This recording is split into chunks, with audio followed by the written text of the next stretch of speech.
আমি একটা government medical কলেজে স্টুডেন্ট, নিউ ফোর্থ ইয়ারে পড়ছেন আপনি? ইয়েস। আমার বাবা বিজনেস করে, আর আমরা 2 বোন। 2 বোন? আপনি কি বড় না ছোট? আমি ছোট। আপনি ছোট, আপনার আরেকটি বড় বোন রয়েছে। উনি কি ম্যারিড না আনম্যারিড? ম্যারিড। ওকে, আপনাদের বাড়ি কোথায়? বরিশাল। ওকে, বরিশাল আসলে খুবই সুন্দর একটা শহর। বরিশালের বন্ধু যারা শুনছেন তাদেরকে বলি, বরিশাল আসলে খুবই সাজানো গোছানো, খুব সুন্দর একটা শহর। ওখানে শহরের মাঝখানে একটা পুকুর আছে, পুকুরটার নামটা কি মনে আছে? বিবির পুকুর বলে, বিবির পুকুর বিবির পুকুর বলে। তো চলুন আপনার গল্পটা শুরু করি। ছায়া, কোথা থেকে শুরু করবেন? ছোট থেকে শুরু করি। জি প্লিজ। আপনি একটু জোরে বলবেন। হ্যাঁ, আপনার কথা শুনে মনে হচ্ছে যে আপনাকে আমরা স্টুডিওতে নিয়ে এসেছি, কোনো কিছু খাবার টাবার কিছু দেয়নি, একদম দুর্বল। হ্যাঁ, একটু জোরে বলতে হবে প্লিজ। ওকে, চলুন শুরু করা যাক।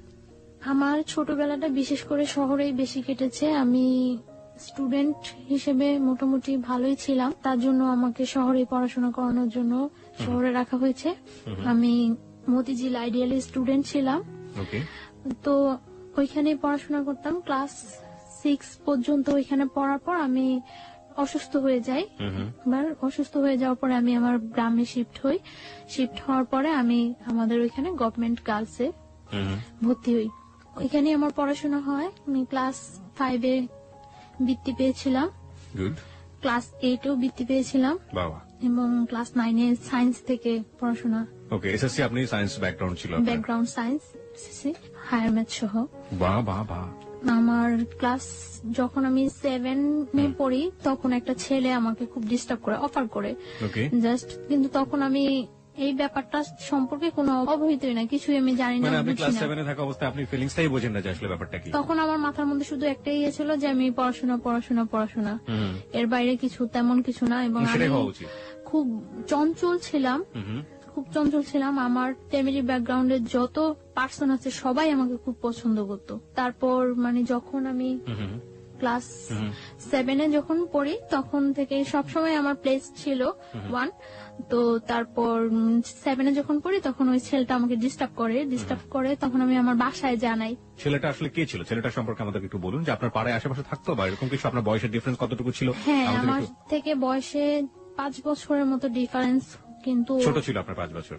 আমার 5 বছর বড় ছিল। আর ও পড়াশোনা সেরকম না, মানে আমি ক্লাস 7-এ যখন পড়ি ও তখন ক্লাস 9-এ পড়ে। ওকে, মানে ওর পড়াশোনার গ্যাপ ছিল এবং এসএসসি কমপ্লিট হয়নি, ওর গ্যাপ ছিল। পরে মানে ডিস্টার্ব করে, তখন আমি আমার বাসায় জানাই। বাসায় জানানোর পরে আমার বাসায় বলতে আমি আমার কিছু কাজিনের কাছে জানাই। কাজিনের কাছে জানানোর পর আমার কাজিন কি করে ওকে রাস্তা থেকে ডেকে মানে একটু শাসায় দেয় যে এরকম করবে না, এরকম করলে এরকম করবে। তো কিছুদিন চুপচাপ থাকে।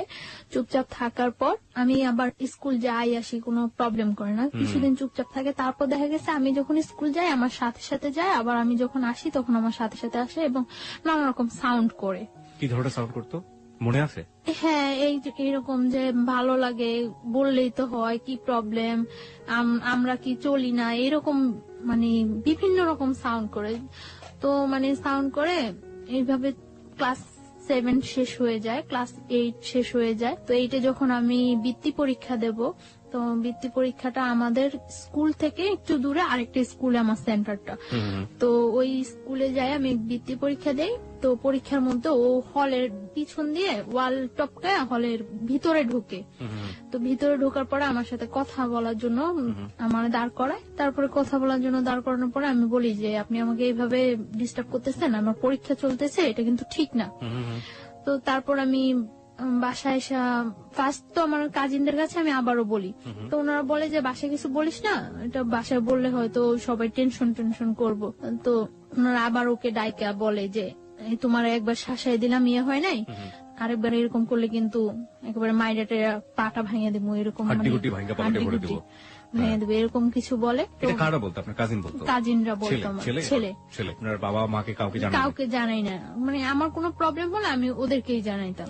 আপনি বাবা মাকে কেন জানাতেন না এটা আমাদের একটু বলবেন? হেজিটেট ফিল করতেন নাকি কোনো ভয় পেতেন না কোনো সমস্যা? হ্যাঁ, হেজিটেট ফিল করতাম। দ্বিতীয়ত আমার আব্বু খুব একটু সেনসিটিভ টাইপের লোক, মানে কোনো ভেজাল বা আমাদের ওইখানে যে আমার আব্বুকে পছন্দ করে না এরকম কেউ নাই। তো তার জন্য আমি আমার আব্বুকে কিছু বলতে পারতাম না। আমার আব্বুকে আমি অনেক ভয়ও পাইতাম, কিছু বলতাম না। মানে আপনি আপনার আব্বুকে অনেক ভয় পেতেন। আর আপনার মা? আমার মা মাকেও আমি কিছু বলিনি, কারণ আমি যে কোনো প্রবলেম পড়লে ওদেরকে বললে এটা সলভ হয়ে যায়। এখানে আমি একটু নোট করতে চাই সবাইকে, দেখবেন যে এই বয়সে, বিশেষ করে ও কিশোরী বয়স, ক্লাস 7 এর কথা বলছে, এই সময়টায় বাবা কিংবা মা তার সন্তানের সবচেয়ে ভালো বন্ধু হওয়া প্রয়োজন। দেখুন, ওর জীবনে কিন্তু অনেক বড় একটা ঘটনা ঘটে যাচ্ছে এবং সেটা ও তার কাজিনদেরকে বলছে। সমস্যা কিন্তু জট পাকাচ্ছে, যেটা যদি বাবা মাকে বলতো তাহলে হয়তো সমস্যাটা অন্যভাবে হলেও সেটা সমাধান হতে পারত, কিন্তু সে তার বাবা মাকে বলেনি, কারণ তার বাবা এবং তার মা তার ক্ষেত্রে খুব বেশি ফ্রেন্ডলি না। খুব বেশি ফ্রেন্ডলি না হলে এই ঘটনাগুলো বা এই গল্পগুলো আসলে বলা যায় না। যাই হোক, তারপরে কি হলো? তারপর মানে ও চুপচাপ থাকে, অনেকদিন চুপচাপ থাকে। আমি ক্লাস 8 শেষ করি, 9 শুরু হয় আমার, 9ও প্রায় অর্ধেকটা শেষ হয়ে যায়। জি। তারপর আমার কিছু মানে নিউ ফ্রেন্ড হয়, কিছু আগের ফ্রেন্ডরা Class 10 হলে এটা হয়, হ্যাঁ। আমার থেকে আগের ফ্রেন্ডরা দূরে সরে যায়, আবার কিছু নিউ ফ্রেন্ড হয় আমার।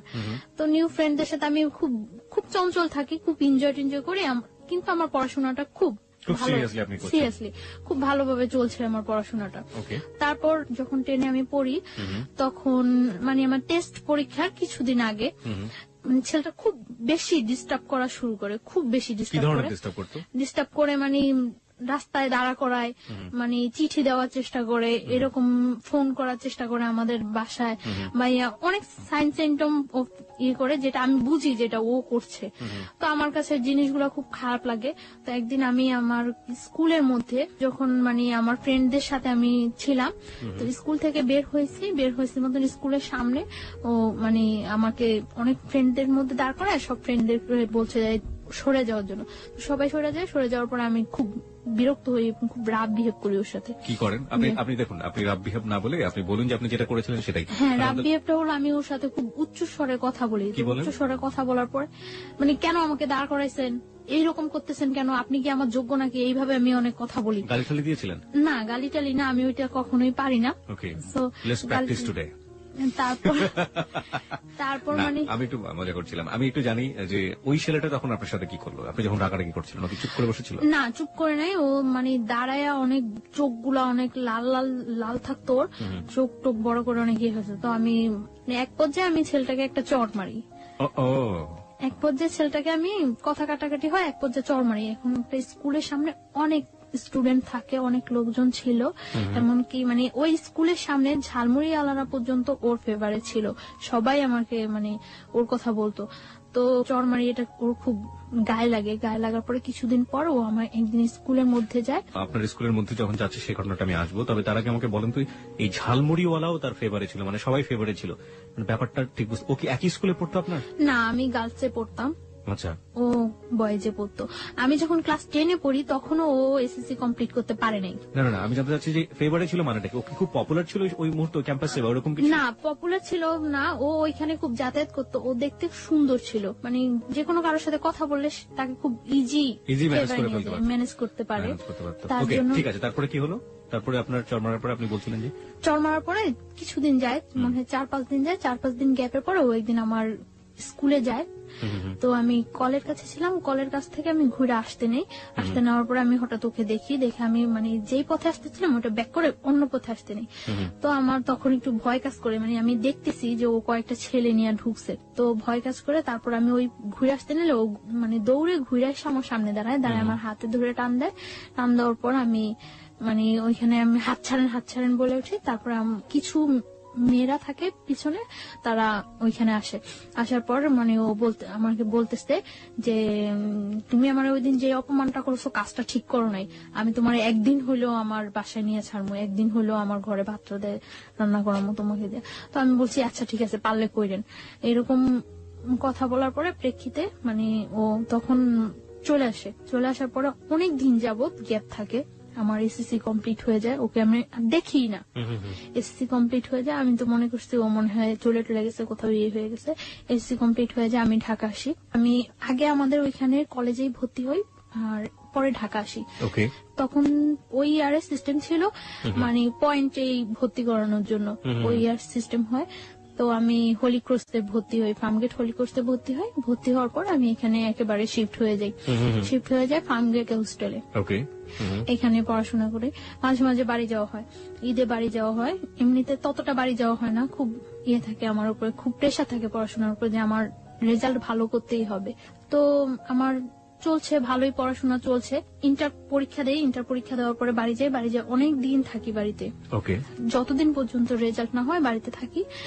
রেজাল্ট হওয়ার কিছুদিন আগে আমি ঢাকা আসি মেডিকেলের জন্য কোচিনে এডমিট হই। তো এখানে কোচিন টুচিন করার পরে মেডিকেল আমি এডমিশন দেই। মেডিকেলে এডমিশন দেওয়ার পরে আমার মেডিকেলে চান্স হয়। চান্স হওয়ার পরে ওইখানে ভর্তি টর্তি হওয়ার কিছুদিন পরে ক্যাম্পাস বন্ধ হওয়ার পরে আমি বাড়ি যাই। ফার্স্টলি বাড়ি যাওয়ার পরে আমি আমার ওই ফ্রেন্ডদের সাথে এমনি কন্ট্রাক্ট হয়।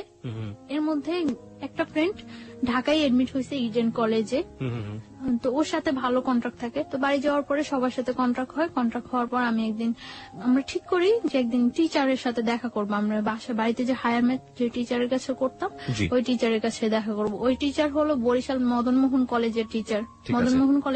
টিচারের সাথে দেখা করব। তো ওই টিচারের কাছে দেখা করার জন্য আমরা যাই, সকালবেলা যাই। আমি ওই দিন আমি চলে আসবো ঢাকা, তার জন্য আমি সকালবেলায় যাই যে আমার বিকালে ঢাকা চলে আসতে হবে। বরিশাল থেকে আসার ওয়েটা বিকালে। তো আমি সকালবেলা যাই, যাওয়ার পরে মানে অনেকক্ষণ হয়ে যায়, আমার ফ্রেন্ডেরা কেউ আসে না। তারপর আমি ফোন করি সবাই, কি ব্যাপার তোমরা আসো না কেন? বলতেছে আমাদের তো আজকে পিকনিক, তো একটা কাজ করি আমরা সবাই রেডি হয়ে আসি দেখা টাকা করে চলে যাব। তো আমি বলতেছি আচ্ছা ঠিক আছে আসো, আমি কিছুক্ষণ ওয়েট করি। তারপর আসছে ওরা, আসার পরে ওরা বলতেছে আমাদের সাথে চল। আমি বলতেছি না আমার তো আজকেই ঢাকা যেতে হবে, আর তাছাড়া আমি বাসায় বলে আসিনি, আমার আম্মু অনেক রাগ করবে, সবাই অনেক রাগ করবো, আমি বলে আসিনি, এটা কিছুতেই সম্ভব না যাওয়া। পরে বলতেছে আচ্ছা আমরা তো তোর বাসার সামনে দিয়ে যাব, তুই আমাদের সাথে চল, তোকে শিফট করে দিয়ে চলে যাবো আমরা।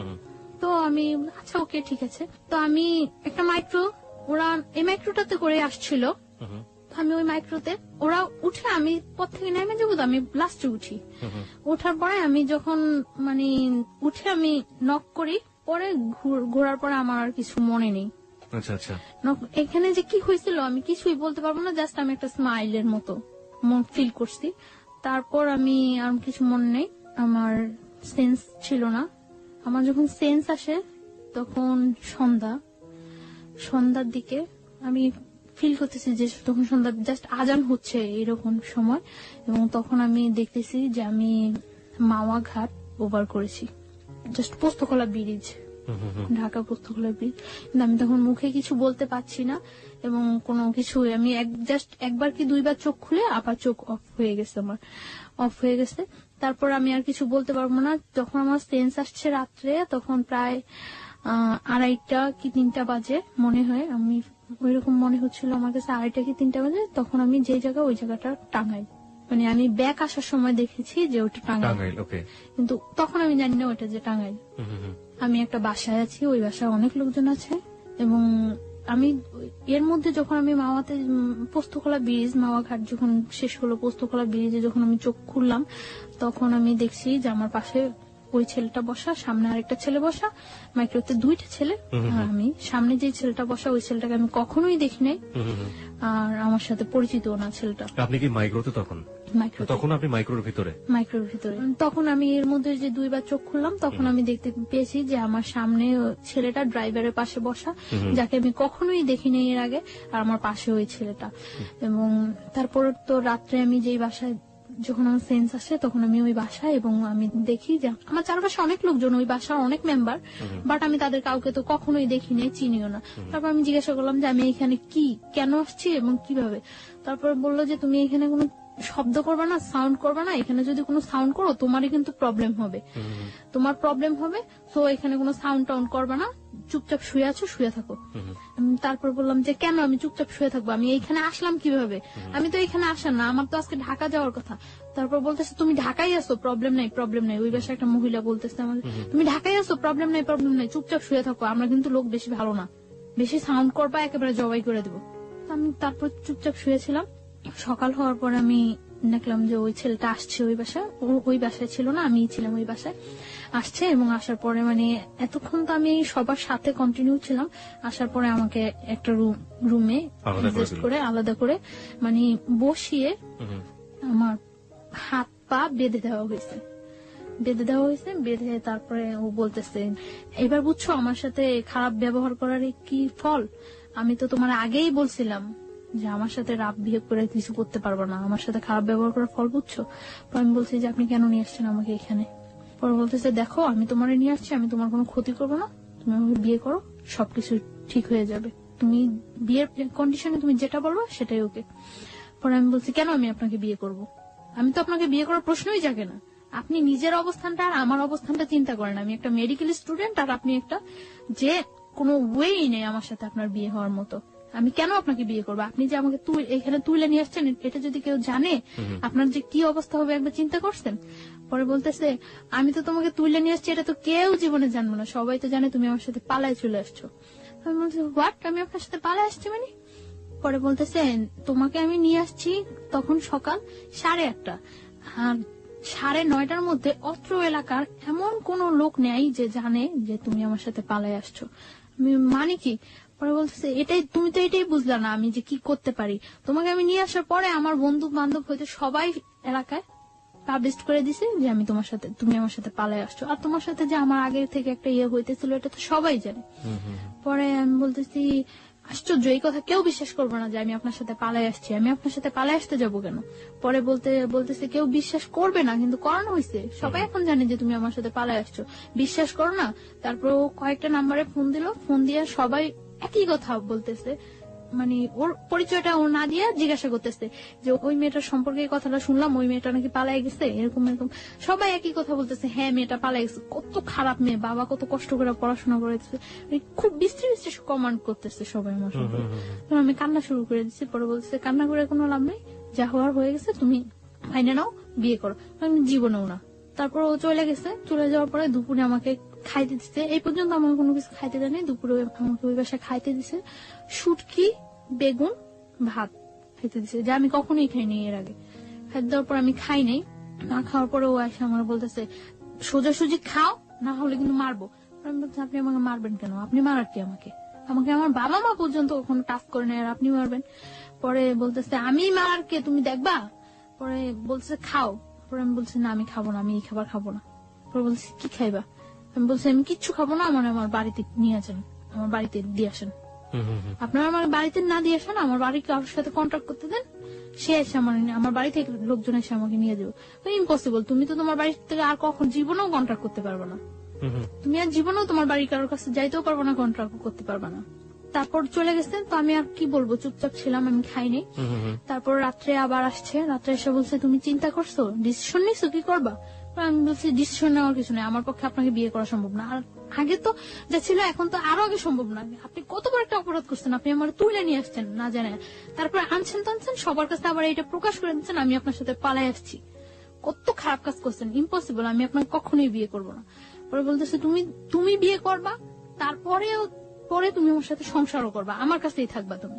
বলছে না আমি কখনো এই কাজ করবো না, আমি আপনার বিয়ে করবো না, আপনি যদি আমার মায়েরাও ফেলান তারপর আমি আপনাকে বিয়ে করবো না। তারপর বললো মায়েরা ফেললো বিয়ে করবো না?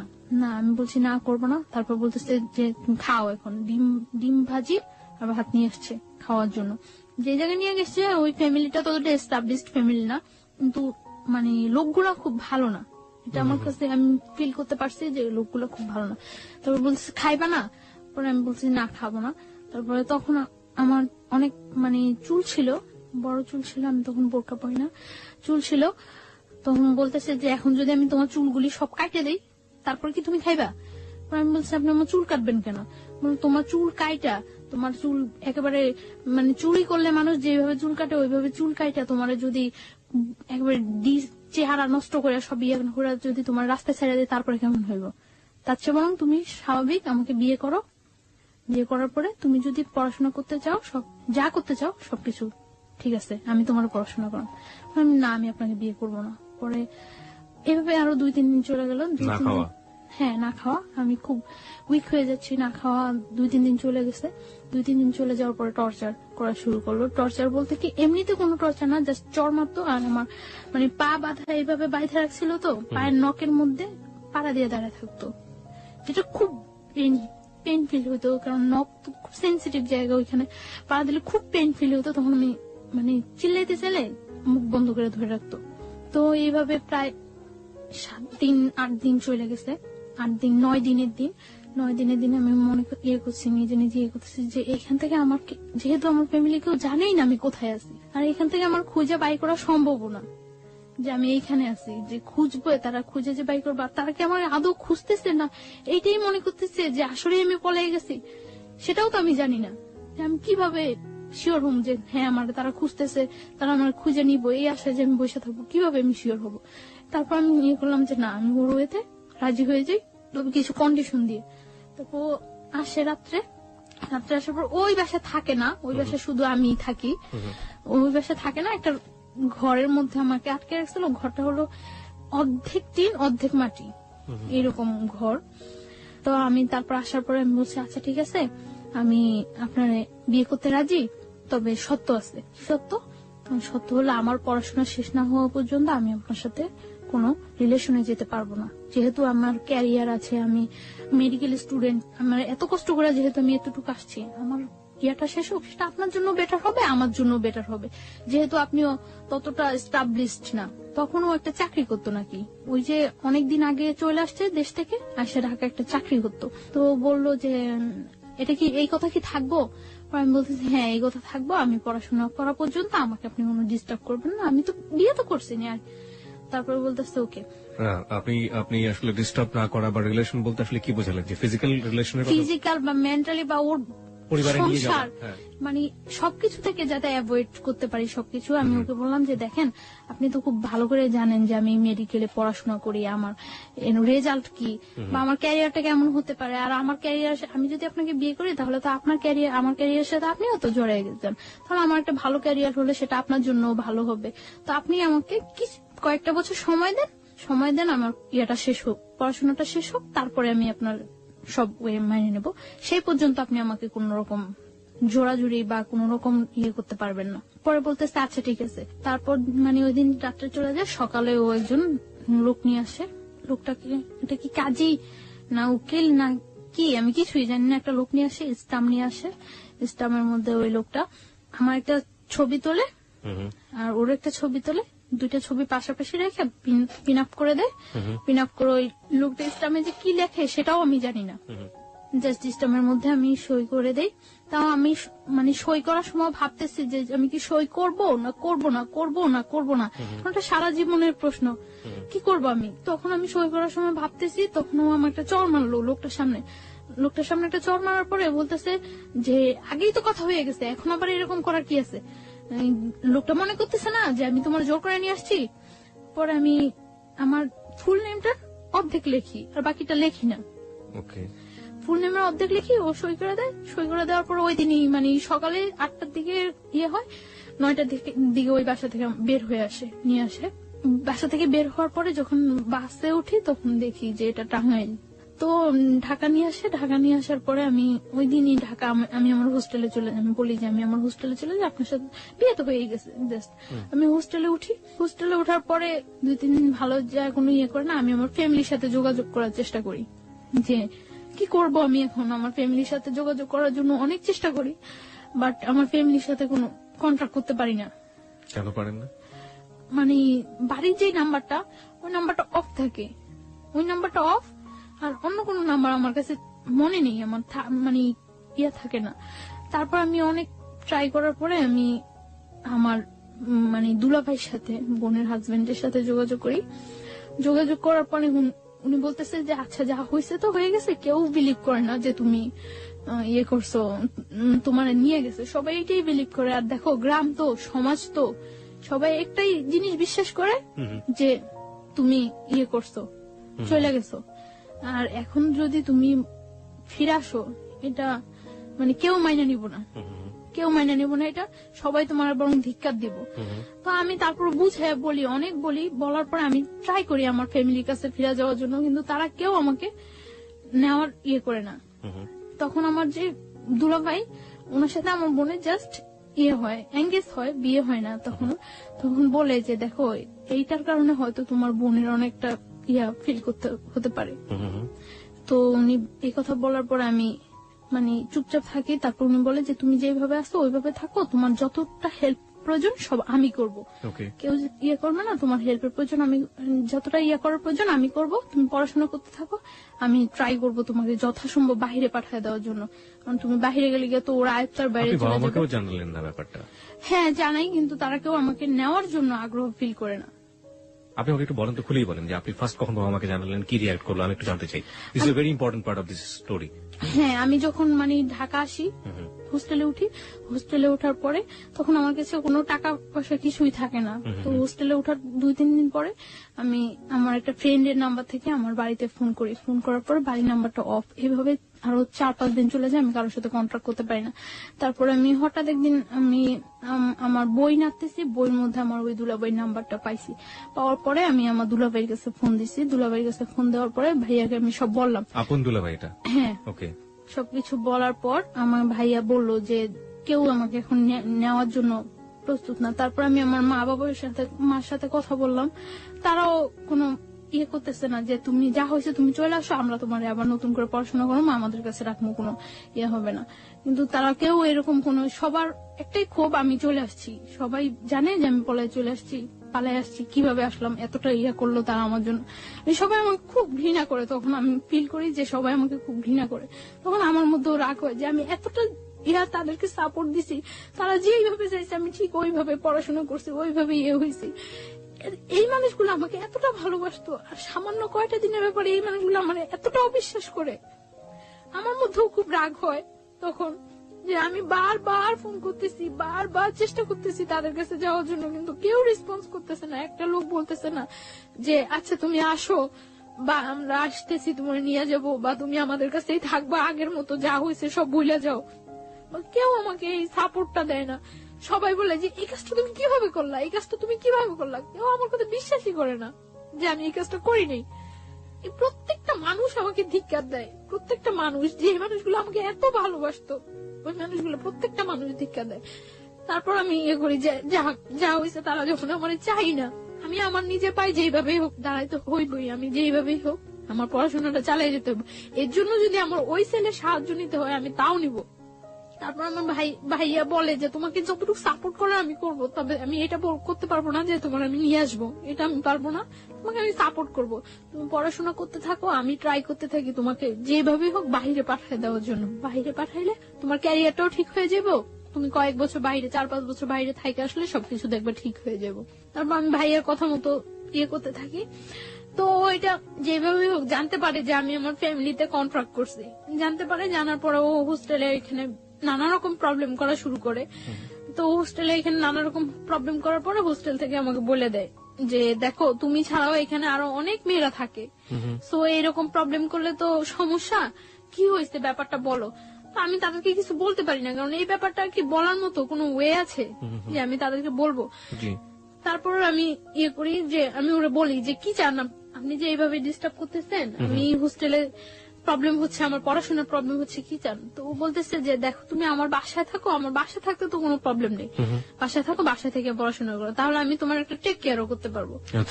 পরে আমি বললাম আচ্ছা ওকে, আমি আপনার বাসায় যাবো। পরে ওর বাসায় নিয়ে যায়। ওদের বাসায় ওর মা, ওর বোন, ও থাকে, 3 জন থাকে। ওদের বাসা নিয়ে যায়।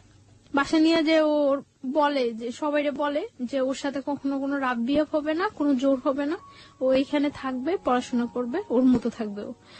তো আমি ওই বাসায় থাকি। ওকে আপনাকে পরিচয় করিয়ে দেয় যে ও আমার বউ? হ্যাঁ, ওই ফ্যামিলির সবাই জানে যে ওইভাবে বিয়ে করেছে। কিভাবে বিয়ে করেছে সেটাও কি জানে? জানে না, কারণ না জানলে ওর মানে যখন আমরা টাঙ্গাইল ছিলাম তখন ওর বাড়ি থেকে ওকে সাপোর্ট দিছিল এবং টাকা পয়সার ব্যাপারে হেল্প করছিল। সো না জানলে তো পসিবল না এটা। ও কি একটাই ছেলে ছিল? না। কয় ভাই বোন ছিল ওরা? ওর 2 ভাই 1 বোন। ওই বড় ছিল সবার? হ্যাঁ, ও বড়। ওকে। বাবা কি করতেন ওনার? বিজনেস। ওকে, ঠিক আছে, চলুন। তারপর ওর বাসায় যাওয়ার পর ও ইন্ট্রোডিউস করে দেয় সবার সাথে এবং সব বলে যে যাতে আমার উপর কোনো প্রেশার ক্রিয়েট না করে। তো ওই বাসায় থাকি, আমি পড়াশোনা করতেছি, ভালো ইয়ে করতেছি, কিন্তু আমার মনের মধ্যে সবসময় একটা ভয় কাজ করতো যে ওর বাসায় আছে, ও তো খারাপ, ও খারাপ না হলে এই কাজটা জীবনেও আমার সাথে করতে পারতো না। সো কখন যেন ও কি করে সবসময় আমার মনের মধ্যে একটা ভয় কাজ করতো। এবং আমি খুব দিন দিন খুব অসহায়, সবসময় মনে হতো যে দুনিয়াতে আমার কেউ নাই, আমি খুব অসহায়, এরকম ফিল করতাম আমি। কারণ কারো কাছে আমি না প্রকাশ করতে পারতাম, না কারো কাছ থেকে কোনো সাহায্য নিতে পারতাম। তো আমার ভাইয়ার কাছে, আমি কলেজে যাই ভাইয়ার কাছে ফোন দিতাম। ফোন দেওয়ার পরে ভাইয়া বলতো যে যেহেতু ও তোমার উপর কোনো প্রেশার করছে না, তুমি থাকো, আমি যতদিন পর্যন্ত তোমার বাহিরেও যাওয়ার ওয়েট না করতে পারতেছি ততদিন পর্যন্ত তুমি থাকতে হইবে এখানে। তো তারপর আমি কলেজে যাই, পড়াশোনা করি, কোনো ইয়ে করি না। তো আমি সকাল 7টার দিকে কলেজে চলে যেতাম। কলেজ শেষ করার পর আমি একটা স্যারের সাহায্য নিয়ে আমি একটা হসপিটালে কলেজ শেষ করার পরে প্র্যাকটিস করি, ওই স্যারের কাছে হসপিটালে প্র্যাকটিস করি ধানমন্ডিতে। ওকে, ধানমন্ডিতে একটা হসপিটাল প্র্যাকটিস করি।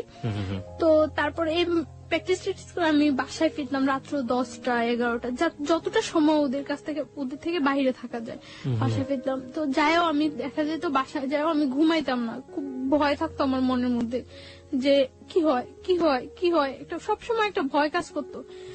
এবং আমার পড়াশোনা ইয়ে হইতেছে, আমার পরীক্ষা হয়, পরীক্ষার পর আমার রেজাল্ট খারাপ হয়, রেজাল্ট খারাপ হওয়ার পর আমি ফিল করতে পারতেছি যে এই ব্যাপারটা আমার পড়াশোনায় খুব ইয়ে হয়ে যায়। তখন মেডিকেল আপনি কোন ইয়ার স্টুডেন্ট? ফার্স্ট ইয়ার দিচ্ছেন আপনি, মানে ফার্স্ট ইয়ার ফাইনাল দিচ্ছেন? ফার্স্ট ইয়ার ফাইনাল দিচ্ছি। তো তারপর আমি ইয়ে করি যে এইভাবে তো চলতে পারে না, এইভাবে কিভাবে আমার যেভাবেই হোক ওদের সাথে আমার মানায় যাইতেই হইবে, যেভাবেই হোক এইভাবে আমার পড়াশোনার ক্ষতি হইতেছে। তো রেজাল্ট খারাপ হয়, তারপর আমি আবার ভালো করে পড়াশোনা করা শুরু করি। আমি সারাদিন বাইরে থাকলেও সারা রাত জেগে পড়াশোনা করি, তো আমার শরীর খুব ইয়ে হয়ে যেতেছে। ওই ছেলেটা কি করতো এই সময়টাতে আপনার? ও একটা জব করতো। না, আপনার সাথে কি ধরনের আচরণ করতো? না, আমার সাথে ও সবসময় ভালো আচরণ করতো, কিন্তু ও শুধু একটা চাইতো যে আমি ওর কাছ থেকে কোনো হেল্প নিতাম না, টাকা পয়সা কোনো। ও আমার প্রায় সময় এটা জিজ্ঞাসা করতো যে আমি এটা কিভাবে ইয়ে করি, কিন্তু এটা তো আমার ভাই আমার সুন্দরবন কুরিয়ার সার্ভিসে আমার জন্য সবসময় টাকা পাঠিয়ে দিত। আমি বললেই হতো যে ভাই আমার টাকা লাগবে, এটা লাগবে, আপনার দুলাভাইটা পাঠিয়ে দিত? হ্যাঁ, দুলাভাই পাঠিয়ে দিত। তো এর মধ্যে আমি পাসপোর্ট করে সবকিছু আমার জমা দেওয়া হয়ে গেছে। বাইরে আমি অ্যাপ্লাই করছি। কোন দেশে অ্যাপ্লাই করেছিলেন? কানাডাতে চলে যাওয়ার জন্য? কানাডাতে যাওয়ার জন্য স্টুডেন্টের বিষয় কানাডায় যাওয়ার জন্য করছি, অ্যাপ্লাই করা হয়েছে। তো লাস্ট 2011 লাস্ট ইয়ার লাস্ট দিন 31st নাইট এ পর্যন্ত ভালোই ওই বাসায় থাকতাম। এই সময়টাতে আপনার যেহেতু উনি অবৈধভাবে হোক বৈধভাবে হোক যেভাবে হোক জোর করেই হোক উনি আপনার হাজবেন্ড হয়ে গিয়েছেন, সুতরাং হাজবেন্ড তার ওয়াইফের কাছে একটা সম্পর্ক দাবি করতেই পারেন। এই সময়টা থেকে কোনো ধরনের কোনো ইন্টিমেসি আপনাদের?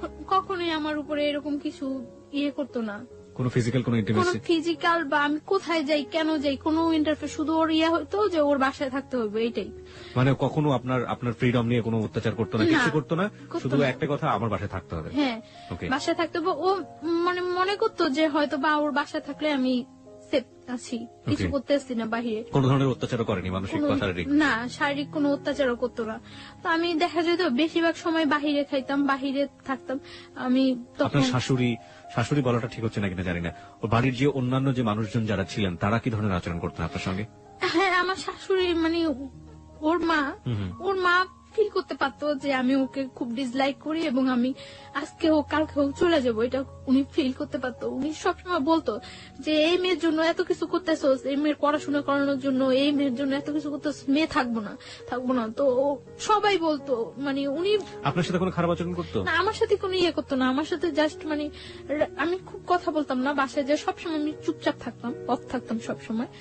যতটা টাইম বাসায় থাকতাম বেশিরভাগ টাইমে বই নিয়ে বসে থাকতাম, এইরকম। মানে আমি না পড়লেও দেখাইতাম যে আমি পড়তেছি, যাতে কেউ ডিস্টার্ব না করে, যাতে কেউ কথা বলতে না আসে। তো আমি শুনতাম উনি বলতো যে এই মেয়ে থাকবো না, এই মেয়ে তো চলে যাইবই, এই মেয়ে তো চলে যাইবই, কারণ যে করার মতো সংসার করার মতো ওই মেয়েই ডিফারেন্স, ও চলে যাইবই। তো মানে উনি ফিল করতো এবং উনি ফিল করতো যে আমি ওদেরকে খুব ডিসলাইক করে, এটা উনি ফিল করতো এবং উনি এটা বলতো বারবার। ওকে, যাই হোক, তারপর একটা করতাম, আমি ওই বাসায় কখনো ঘুমাইতাম না। কেন?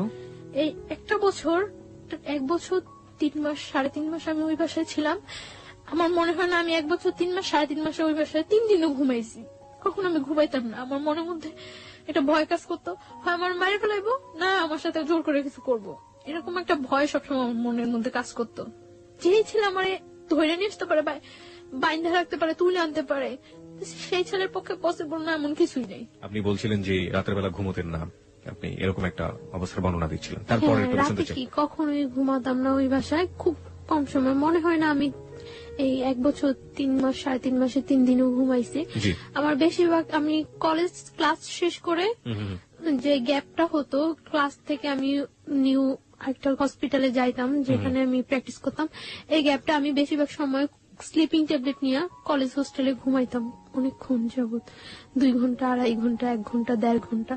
এবং ওই টাইমটা দেখা যেত যদি ঘুম যদি না আসে তার জন্য আমি বেশিরভাগ সময় স্লিপিং ট্যাবলেট ইউজ করতাম, যাতে আমার ওই ঘুমটা একটু হয়ে যায়। ঘুম হয়ে যায় যাতে।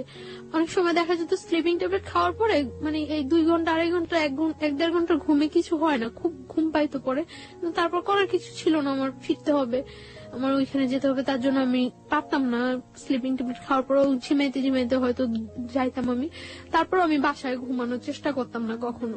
তো দেখা গেছে আমার ওই ছেলেটা কি আপনার সাথে একই রুমে থাকতো? না, একই রুমে থাকতো না, আমি ওর মার সাথে থাকতাম আর পাশের আরেকটা রুমে থাকতো। ওকে। দেখা যেত যে অকারণে ওই রুমে খুব কম ঢুকতো না ততটা এই রুমে। দেখা গেছে আমি রাতে 10টা-11টায় বাসায় ফিরছি, ওই 12টা-1টার মধ্যে সবাই ঘুমিয়ে গেছে। ওকে। সো এই রুমে আসার ততটা প্রশ্ন জাগতো না, আর আমি সকালবেলা 7টার মধ্যে বাসা থেকে বের হয়ে চলে যেতাম। বাবা কি বলতো আপনার সাথে? বাবা কোনো ধরনের খারাপ আচরণ করতো? না, ওর বাবার সাথে আমার ততটা হইতো না, দেখা হইতো না, কথা হইতো না, তিনি খুব একটা সময় এখানে থাকতো না। ওকে। তো এইভাবে যাচ্ছিল। লাস্ট কোরবানির ঈদ, কোরবানির ঈদে যখন হয় আমি আমার মানে ওদের সাথে বাড়ি যাই, ওদের সাথে ওদের বাড়িতে যাই, গ্রামের বাড়িতে ওদের বাড়িতে যাই। তো যাওয়ার কারণ আমি একা একা কোথায় কিভাবে যাব, গ্রামের বাড়িতে যাই ওদের সাথে। যাওয়ার পরে ওদের ওইখানে আমি তো সকালবেলা যা পৌঁছায় সবাই, তো সকালবেলা যাওয়ার পর আমি 2-3 ঘন্টা পর আমি আমার নানা বাড়িতে চলে আসি, যে ওদের বাড়িতে তো আমি কখন থাকবোই না। মানে গ্রামের বাড়ি কোথায় ছিল? ওদের গ্রামের বাড়ি কোথায় ছিল? আমাদের ওইখানেই, বরিশালে। ওকে, তারপর গ্রামের বাড়িতে যায়, যাওয়ার পরে আপনি ওখান থেকে সুযোগ পেয়ে নানা বাড়িতে চলে যাই, কারণ ওইখানে গেলে হয়তো সবাই আমাকে দেখবে, আমার সাথে কথা বলবে, সবাই ফিল করবে যে ওই মেয়েটাই তো। তার জন্য আমি কিছুক্ষণ পর আমি আমার নানা বাড়িতে চলে আসি। নানা বাড়িতে চলে আসার পর আমি মানে 2-3 দিন ওইখানে থাকা হয়, তারপর আবার ঢাকা ব্যাক আসার পরে মানে ঢাকা আসার পরে আমি একদিনকে আমি সন্ধ্যার পরে আমি বাসায় ফিরতেছি, 8টা কি 8:30 বাজে আমি বাসায় ফিরতেছি। বাসায় ফেরার সময় একটা ছেলে ভ্যানের উপর বসা থাকে, কয়েকটা ছেলে, ওইখান থেকে একটা ছেলে কমেন্ট করে যে মনে হয় বাড়িতে গেছিল, কয়েকদিন যাবো তো দেখি নাই, বাড়ি থেকে আসছে। তো আমি তখন মনে করলাম যে এই ছেলেটা মনে হয় আমার ফলো করছে এর আগে, যেহেতু আমি বাড়ি থেকে আসার পরে এই কথা বলতেছে। তো আমি বাসায় চলে যাই। তো এর আগে ওই ছেলেটার ফেসটা আমার কাছে একেবারে অপরিচিত, ওই দিনই ফার্স্ট আমি ফেসটা দেখি, এবং ফেসটা দেখার পরে দেখা গেছে যে 2-1 দিনের মধ্যে ওর সাথে আমার দেখা হয়। বিশেষ করে আমি রাতে বাসায় ফেরার সময়, সকালে যখন আমি যাই 7টার দিকে তখন ওরকম কেউ থাকে না। তো রাতে ফেরার সময় দেখা গেছে 2-1 দিন পর ওর সাথে আমার দেখা হয়, এবং কন্টিনিউ তখন আমাকে কমেন্টস করতে থাকে। তো এর আগে আমি যখন পড়াশোনা করি, পড়াশোনা অবস্থা অনেক অফার হয়, কিন্তু কখনো আমার কাছে ওইগুলা রেসপন্স হয় না এবং খুব খারাপ লাগে, কিন্তু ওর কমেন্টসটা কেন যেন আমার ভালো লাগছিল।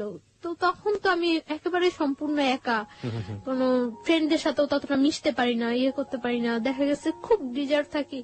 তো ওর কমেন্টস গুলো ভালো লাগার পরে ও কমেন্টস করতে আমি কিছু বলতাম না, আমি শুধু হাসতাম।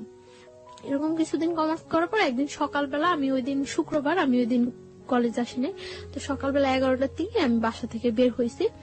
বাসা থেকে বের হওয়ার পর ও তখন মনে হয় সম্ভবত ফার্স্ট ঘুম থেকে উঠছিল, তো ঘুম থেকে উঠে ও বের হয়ে আমারে দেখছিল, তো বলতেছে আজকের দিনটা অনেক ভালো যাবে। ঘুম থেকে উঠে দেখছি অ্যাঞ্জেল, তো আমি হাসা দিছি, হাসছিলাম, হাসার কাজ। কিভাবে দেখলো আপনাকে? মানে আপনি তো আপনার ওই আগের বাসাতেই থাকতেন। হ্যাঁ, ওই বাসাটা আর ওই বাসা, ওদের বাসাটা কাছাকাছি, একদম কাছাকাছি একদম। কোথায় ছিল বাসা? ঢাকার এটা ঢাকার এলাকার নাম বললে কোনো সমস্যা নেই, আপনি ছেলের নামও বলেনি, কোনো সমস্যা নেই। কোথায় ছিল বাসাটা? ওর নামটা বলি আমি, ওর নামটা রুমেল। মানে যে ছেলে আপনাকে জোর করে বিয়ে করেছে? না, মানে সেকেন্ড ওয়ান, যার সাথে পরিচয় হচ্ছে। আর বাসাটা কোথায় ছিল ঢাকার? আপনি বাসাটা বলতে যাচ্ছেন না? ওকে, ঠিক আছে, যান। তারপর?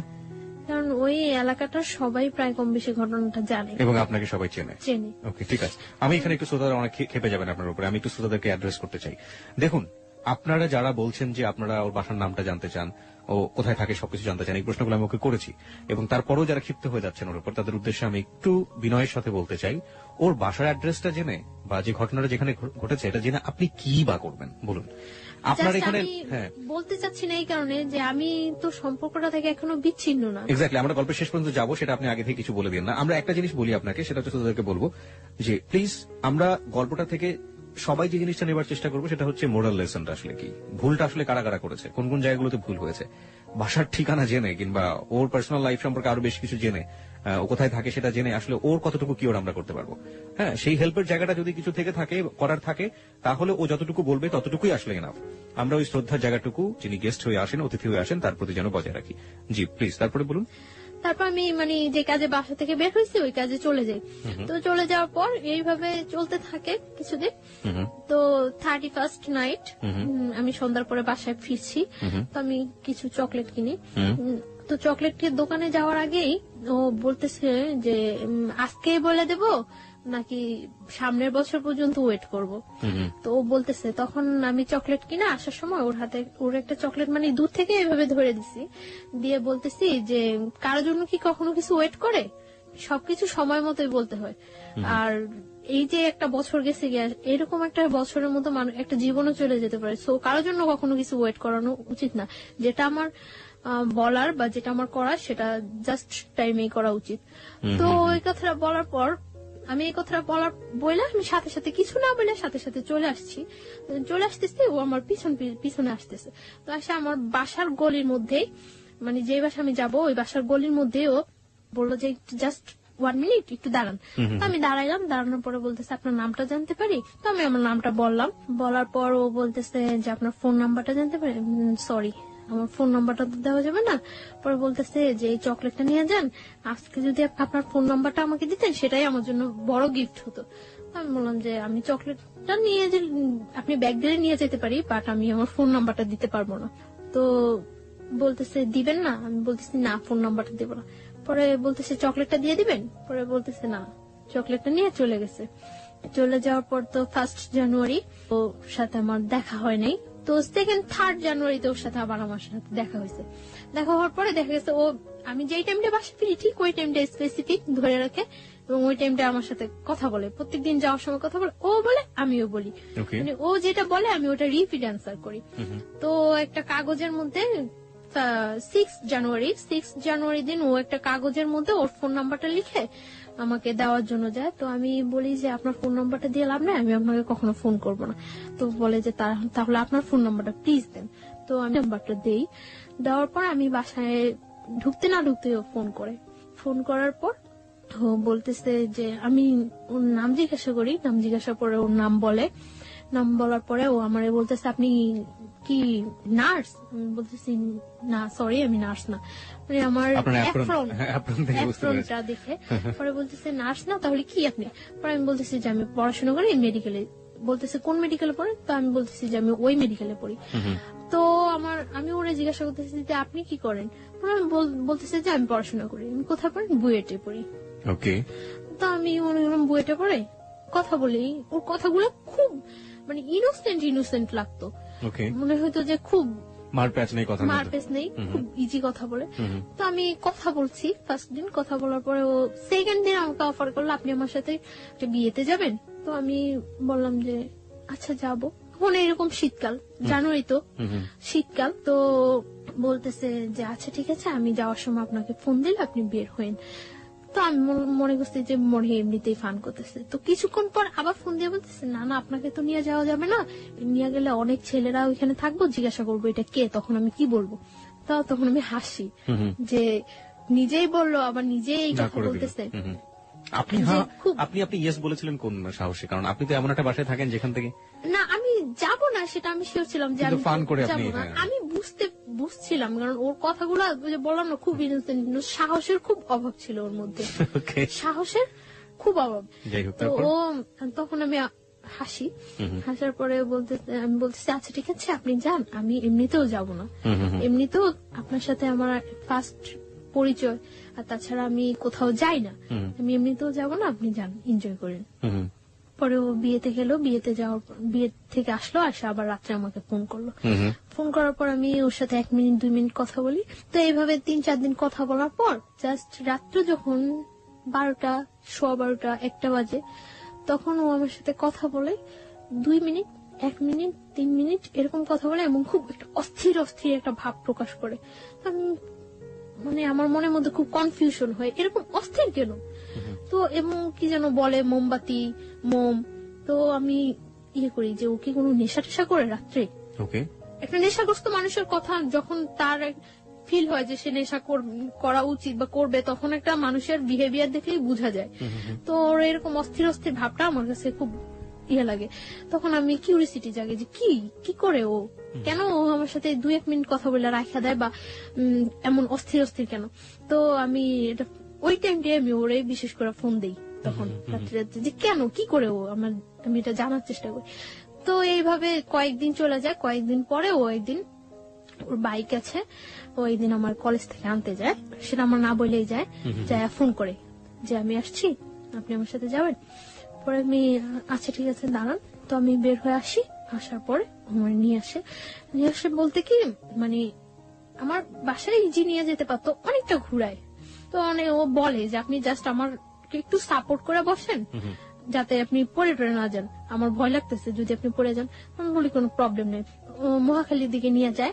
তো মহাখালী ফ্লাইওভার অনেক রাফ ড্রাইভ করে, জাস্ট এরকম একেবারে কাত হয়ে যায় এরকম একটু ধরার জন্য আপনাকে, মানে এরকম রাফ ড্রাইভ করতেছে। এমনিতেও ও সবসময় রাফ ড্রাইভ করে, একটু সুযোগ পাইলেই, রাস্তা একটু ফাঁকা পাইলেই এরকম করে।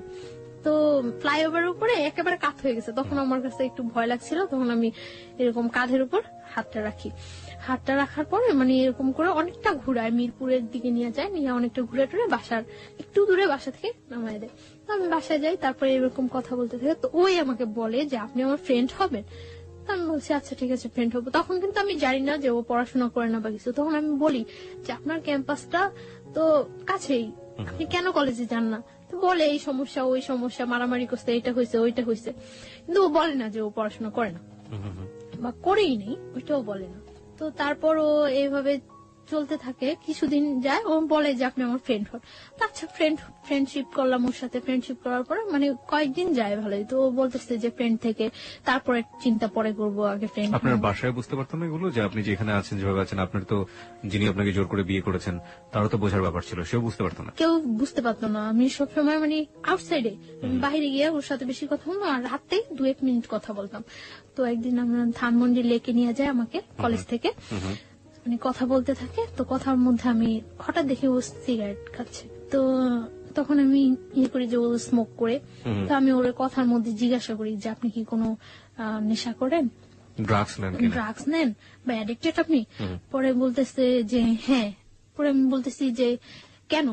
পরে বলতেছে যে আমার লাইফে একটা কষ্ট আছে, তার জন্য। তো আমি বলতেছি কি কষ্ট?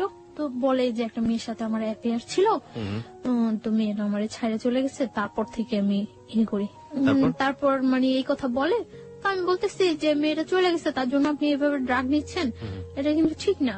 এইভাবে ও কথাটা বলছে, আমার কাছে খুব খারাপ লাগছে। তারপর আমি ওর সাথে ভালো ফ্রেন্ডশিপ করি, প্রায় প্রত্যেক দিনই কথা বলি, সকালে যাওয়ার সময় কথা বলি, বিকালে আসার সময় কথা বলি। তো ও দেখা গেছে মানে আমার বাসার সামনে দিয়ে যাওয়ার সময়, মানে যেতে হলে আমার বাসার সামনে দিয়ে যেতে হয়, আর আমার আসতে হলে ওর বাসার সামনে দিয়ে আসতে হয়। মানে যাচ্ছে আমাকে দেখে যাচ্ছে, আসছে আমাকে দেখে আসছে, এভাবে চলতে থাকি কিছুদিন। তারপরে কিছুদিন চলার পরে একদিন আমি মানে আমার মার সাথে কথা বলি। আমি মার সাথে কথা বলার পর আমার মন খুব খারাপ থাকে। তখন মার্চের 7 তারিখ, 8 তারিখ থেকে আমার পরীক্ষা, 3rd সেমিস্টার। তো আমি ইয়ে করি, মার সাথে কথা বলার পরে মানে আমার মন খুব খারাপ থাকে। খারাপ থাকার পর আমি ওরে ফোন করি, আমার সাথে মুভি দেখবেন? পরে বলতেছে হ্যাঁ দেখবো। আমি বলতেছি আচ্ছা ঠিক আছে। তখন বাজে 12:30 দুপুর। হ্যাঁ দুপুর, আমরা 3টার দিকে মুভি দেখবো। এই করি। পরে ও অনেক ফ্রেন্ডদের ফোন দেয় ওর, যে কোন হলে মুভি দেখা যায়, মুভি দেখার মতো কোন ভালো পরিবেশ আছে। তখন মানে স্টার সিনেপ্লেক্সে, তো সিটিতে নিয়ে আসে আমাকে। বাসা থেকে বের হই 2টার দিকে। তো আস্তে আস্তে আসার পরে লাল টিপ মুভিটাই হয়। আসার পরে টিকিট পাই না, আমরা টিকিট পাই না। তো আমি ওই দিন অনেক জেদ করি যে আমি আজকে মুভি দেখবই। আমার কাছে খুব খারাপ লাগতে থাকে, মানে ও কোনো ফ্যাক্ট না, আমি যে ওর সাথে ঘুরতেছি বা মুভি দেখতেছি এটা কোনো ফ্যাক্ট না। আমার মনের মধ্যে ওই ইয়াটাই থাকে যে আমার মার সাথে আমি কথা বলছি, ওই ব্যাপারটাই আমার মনের মধ্যে সবসময় কাজ করতে থাকে। টিকিট পায় না, টিকিট না পাওয়ার পরে 7টা শো টিকিট ইয়ে করে, আচ্ছা প্রবলেম নেই 7টাই দেখবো। টিকিট কেনার পরে এখন এইখানে গিয়ে এতক্ষণ ওয়েট করবো। তো ও আমাকে বাইরে নিয়ে যায় বাইক দিয়ে, একেবারে টিএসসি ভার্সিটি টার্সিটি হয়ে একেবারে ওইদিকে জগন্নাথ কলেজ টলেজ ওইদিকে ইয়ে হয়ে ঘুরায়। তো ঘোরানোর পরে গোলা কিনে, গোলা কিনে, আমি তো গোলা খাই। গোলা খাওয়ার পরে ও শহীদ মিনারের ওইখানে বসে, ও বাইকের উপরে বসে, আমি শহীদ মিনারের যে সিঁড়ি, আছে সিঁড়িতে। প্রাচীরটা আছে Okay. যে সাইডে একেবারে ওইখানে বসে। স্যান্ডেল খুলে বসছিলেন না স্যান্ডেল না মানে পা ঝুলে, পা Okay. ওই পাশে ঝুলে। শহীদ মিনার সম্পর্কে আপনারা মাঝে মাঝে এই ধরনের পত্রপত্রিকায় আমরা ইনফরমেশন গুলো পাই, যারা ওখানে বসেন, কাপল বসেন আর নর্মাল মানুষ বসেন, যাই বসেন না কেন, শুধুমাত্র 21শে ফেব্রুয়ারির দিন ছাড়া আর এই ফেব্রুয়ারি মাস ছাড়া বাকি দিনগুলো আসলে আমাদের শ্রদ্ধা থাকে না, আমরা স্যান্ডেল সহ উঠে যাই, যাচ্ছে তাই একটা পরিবেশ থাকে। কর্তৃপক্ষ যারা আছেন তারা তা দৃষ্টি রাখেনি না, কর্তৃপক্ষের কথা বাদই দিলাম, আমাদের অন্তরের জায়গা হচ্ছে ওটা, সেই অন্তরকে যেন আমরা শ্রদ্ধা করি, এমন কোন অ্যাক্টিভিটিস ওখানে না করি। যাই হোক, হ্যাঁ, তারপর আপনি যেটা বলছিলেন। তারপর বসার পরে কথা টথা বলি, অনেকক্ষণ কথা টথা বলার পর আমরা আবার ব্যাক করি। ছবি টবি দেখেছিলেন দুজনে হ্যাঁ, একসাথে? হ্যাঁ। মুভি দেখছিলাম, আমি মুভি দেখতেছিলাম, খুব মনোযোগ দিয়ে কি মুভি ধরনের কথা দেখতেছিলাম। হতো ওই সময় আপনাদের মধ্যে? জাস্ট এই কথা ওই কথা, ও এটা করছে ওইটা করছে এটা করছে এরকম। তো ও কখনো আমার সম্পর্কে জানতে চায়নি, আমার ফ্যামিলি ব্যাকগ্রাউন্ড বা কখনো জানতে চায় না। আর আমি আমার ফ্যামিলি ব্যাকগ্রাউন্ড ওর কাছে সব সত্যই বলছি, ফ্যামিলি বলেছেন, বাট আপনার যে বিয়েটা হয়েছে বা শুধু এটাই এই বলি, পার্টটা আপনি বলেন। এই পার্টটা বলিনি। তো আমি এখানে কোথায় থাকি সেটা ও কখনো আমার কাছে জানতে চায় না। আমরা মুভি দেখি, আমি মুভিটা খুব মনোযোগ দিয়ে দেখি এবং ভালো লাগে আমার কাছে মুভিটা। আর ও মুভি দেখে না, ও এখানে বসে আমাকে দেখে। তা আমি বের হয়ে ওরে বলতেছি যে মুভি কেমন লাগলো, বলতেছে আমি কি মুভি দেখছি নাকি? আমি তো কি দেখছেন? আমি ততক্ষণ দেখছি যে আপনি কিভাবে মুভি দেখেন। ওকে ওকে, তারপর মানে বাসায় চলে যাই।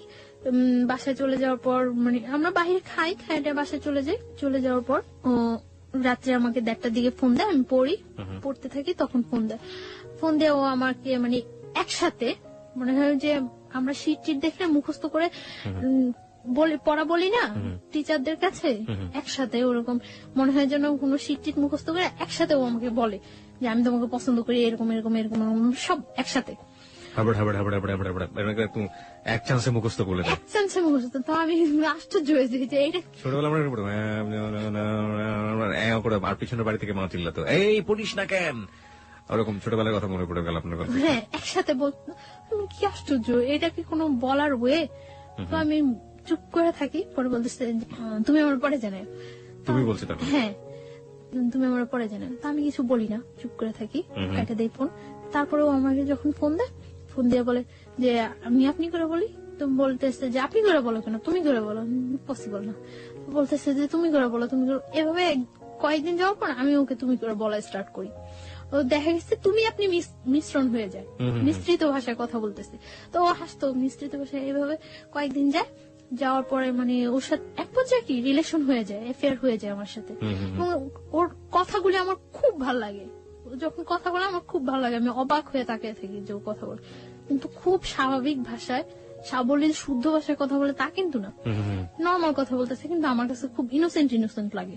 ওকে, তার জন্য আমি ওর কথায় খুব ইয়ে হয়ে যায়। কিন্তু ও যে মানে ফলস বলতেছে, মিথ্যা বলতেছে, আমি ফিল করি, এটা আমি অনেক কিছু আমি ফিল করতে পারি, মিথ্যা বলছে আপনি ফিল করতে পারছেন, কিন্তু আমার কাছে তারপরেও ভালো লাগে এই কথাগুলো। কারণ ওই সময়টা আমার কেউ ছিল না, আমার পাশে একটা লোক যে আমি তার সাথে ইয়ে করবো, এনজয় বলতে আমার লাইফটাই খুব ইয়ে ছিল। যতক্ষণ ওর সাথে থাকতাম বা কথা বলতাম আমার কাছে খুব ভালো লাগতো। সমুদ্রের মধ্যে মানুষ যখন পড়ে এবং সে যদি সাঁতার না জানে, হাতের কাছে যাই পাবে সেটাকে সে অবলম্বন করবে, সেটা খড়কুটোই হোক আর যাই হোক। গল্পটা শোনার পর আসলে তাই মনে হচ্ছে। শুনুন তারপর। তো এইভাবে কয়েকদিন যায়, অ্যাফেয়ার ওর সাথে আমার ভালো একটা রিলেশন হয়ে যায়।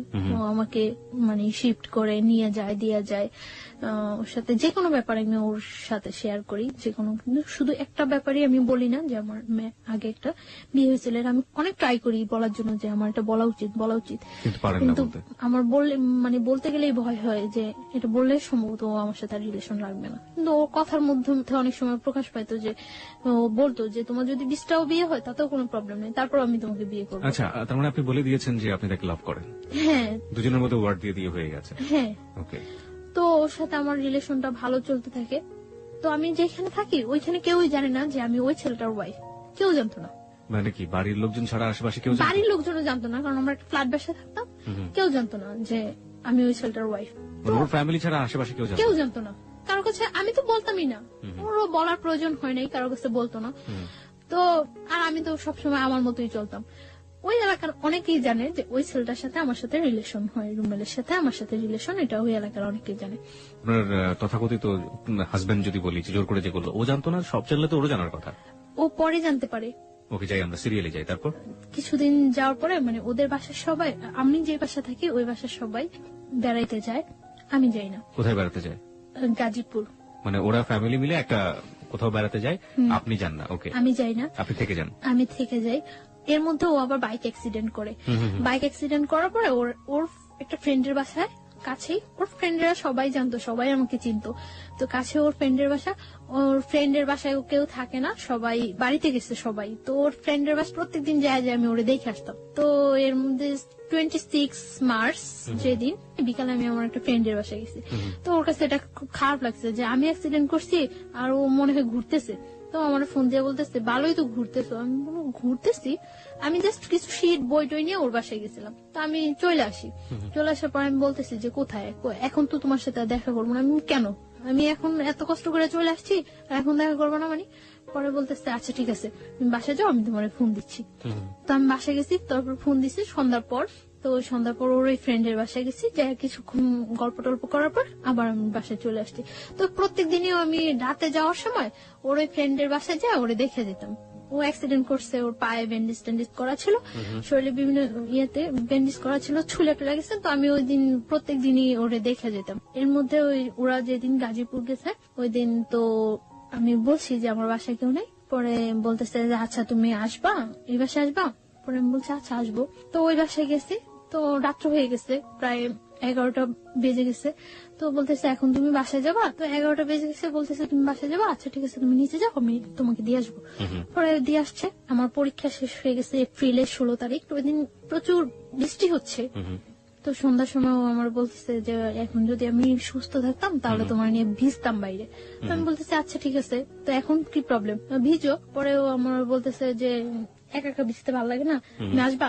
আমি বলতেছি আচ্ছা আসবো। কোথায় আসবো? ওদের বাসার সামনে ওর আরেকটা ফ্রেন্ডের বাসা, তুমি ওই বলি সামনে আসো, তোমার নিয়ে আসবো আমরা।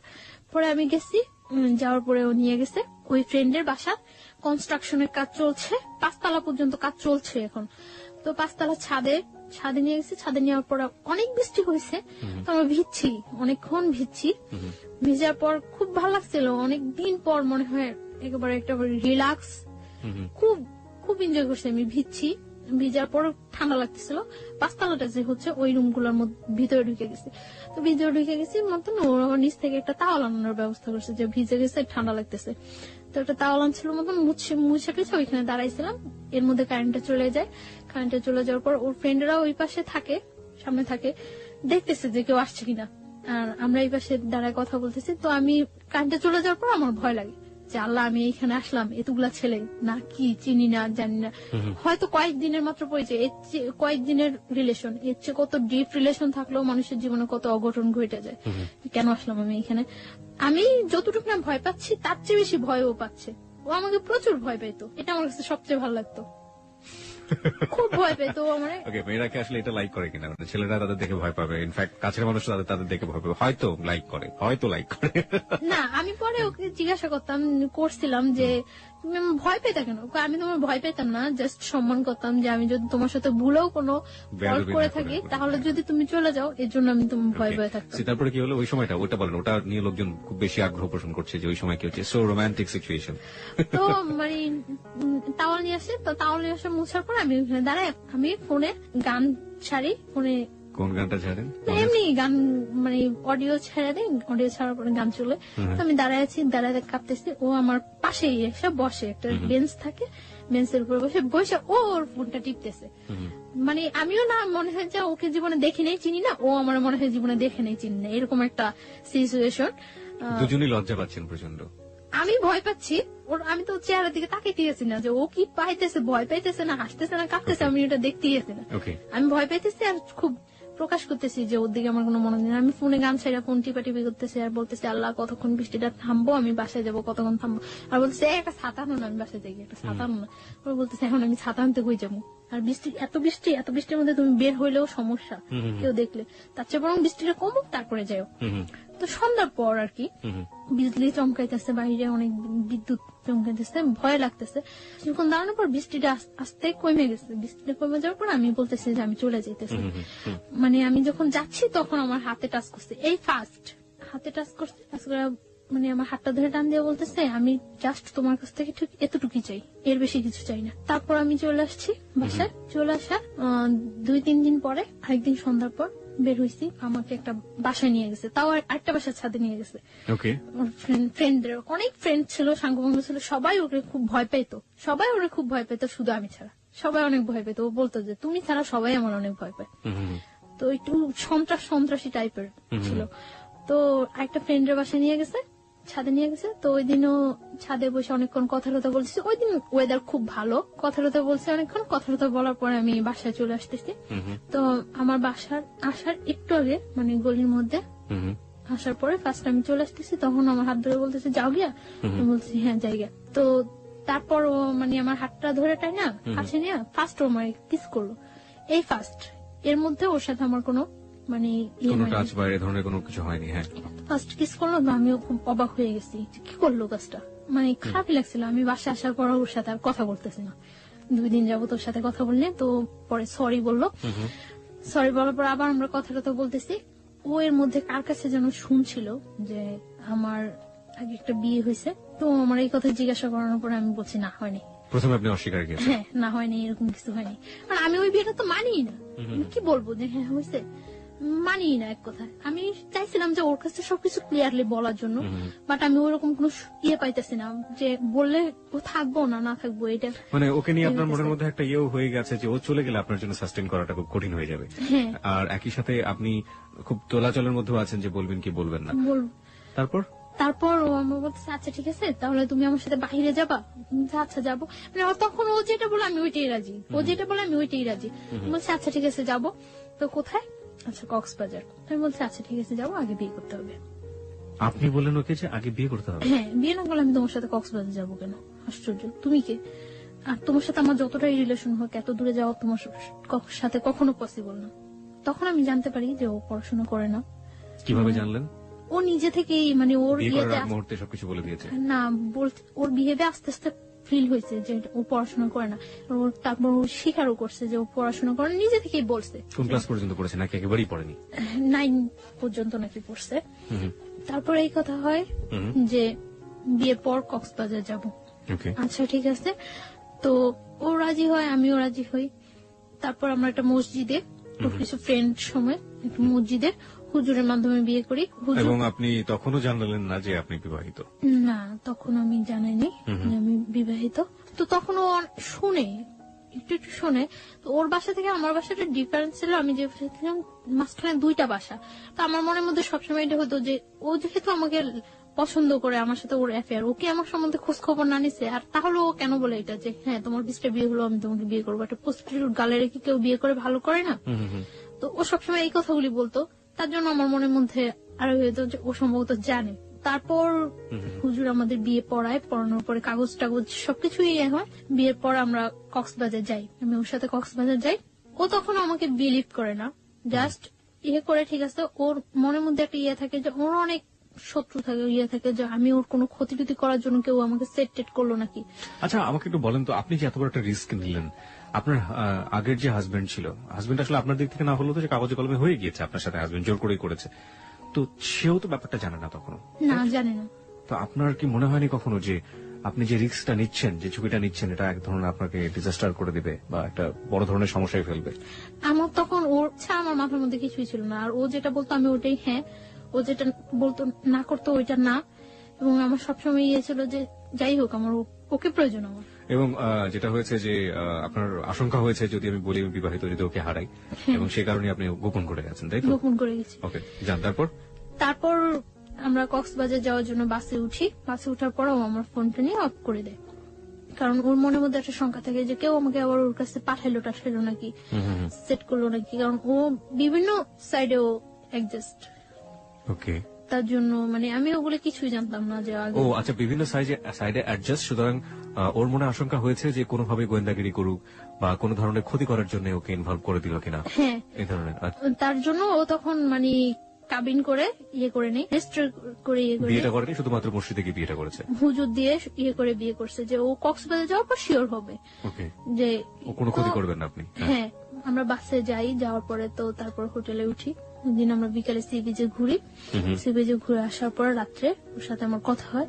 মানে তখন তো আমরা হাজবেন্ড ওয়াইফ, জি। শরীয়ত মতে হাজবেন্ড ওয়াইফ। তো ফার্স্ট রাত্রে কথা, অনেকক্ষণ কথাটাতে হওয়ার পর তারপর খুব জার্নি করে যাই তো, প্রায় মানে যেখানে আমরা কক্সবাজার পৌঁছানোর কথা সকালে, ওইখানে আমাদের প্রায় 3:30 4টা বেজে যায় Okay. কক্সবাজার পৌঁছাতে, এবং যাওয়াটা খুব জার্নি হয়ে যায়, এবং যে পথের মধ্যে বাস নষ্ট হয় অনেক, তার জন্য মানে তোকে সময় লেগে যায় অনেক। হ্যাঁ, হ্যাঁ তারপর? খুব ক্লান্ত লাগে, তো আমরা শুয়ে পড়ি। এর মধ্যে ফার্স্ট আমার সাথে রিলেশন, ফিজিক্যাল ইন্টিমেসি বা যেটা বলি শারীরিক সম্পর্ক হয়। তো মানে আমি ওটার জন্য এটাই ছিল আপনার জীবনের first First. Physical relationship, right? Okay. তো আমি ওটার জন্য প্রস্তুত ছিলাম না, কেন প্রস্তুত ছিলেন না? এবং আমার মনের মধ্যে এরকম কিছু ছিল না। ইনফ্যাক্ট আপনি একজনকে বিয়ে করেছেন, আপনি তারপর মনের মধ্যে থাকবে না, ব্যাপারটা কেমন হয়ে গেল না? না, আমি এইভাবে চাচ্ছিলাম না। কিভাবে যাচ্ছিলেন? আমি জাস্ট ওর সাথে হ্যাঁ কোনো সম্পর্ক ছাড়া আমার একটা মেয়ে ওর এত দূরে যাওয়া ঠিক না, তার জন্য আমি ওরে বলছি যে হ্যাঁ বিয়ে পরে তারপরে যাব। বাট এইভাবে আমার কোনো ইয়ে ছিল না। আমার কাছে ব্যাপারটা অনেক খারাপ লাগছে, অনেক ভয় পেয়েছি আমি। ভয় পাওয়ার পরে আমি আচ্ছা, ভয় আপনি washroom-এ- ওয়াশরুম প্রসঙ্গে আমরা আসছি। ভয় আপনি কেন পেতেন? মানে ভয় কি আপনি পুরো সিচুয়েশনটাকে পেয়েছেন নাকি ফিজিক্যাল ব্যাপারটাকে পেয়েছেন? কারণ আপনি ডাক্তারি পড়াশোনা করছেন, so you know better. Physical রিলেশনটা চেয়ে আমি সিচুয়েশনটা বেশি ভয় ভয় পাইছি। পেয়েছি, এক্স্যাক্টলি। সিচুয়েশনটা আমি বেশি ভয় পাইছি। তো আমি ওয়াশরুমে যাই অনেকক্ষণ কান্না করি, ওয়াশরুমে যাই যে কি করলাম, কি হলো, ঠিক করলাম না ভুল করলাম। আমার মনের মধ্যে সবসময় একটা কনফিউশন থাকতো যে আমি কাজটা কি ঠিক করছি না ভুল করছি। তো ও বুঝতে পারে যে আমি ওয়াশরুমের মধ্যে কান্না করতেছি। তো আমি অনেকক্ষণ পর যখন দরজা নক করার পর আমি ওয়াশরুমের দরজা খুলি, তো ও আমার টাওয়াল দেয়। তারপর আমি ফ্রেশ ট্রেশ হয়ে ভিতরে এসে দেখতেছি যে ও হাত কেটে অনেক ব্লাড ইয়ে হয়েছে। তো আমার কাছে আবার অনেক খারাপ লাগে যে ও হাতটা কাটলো আমার জন্য। আমি এই সিনটা তো না করলেও পারতাম না। আমি বুঝতেছিলাম না যে আমি কি করছি, কি করা উচিত, বা আমি ভুল করতেছি না ঠিক করতেছি।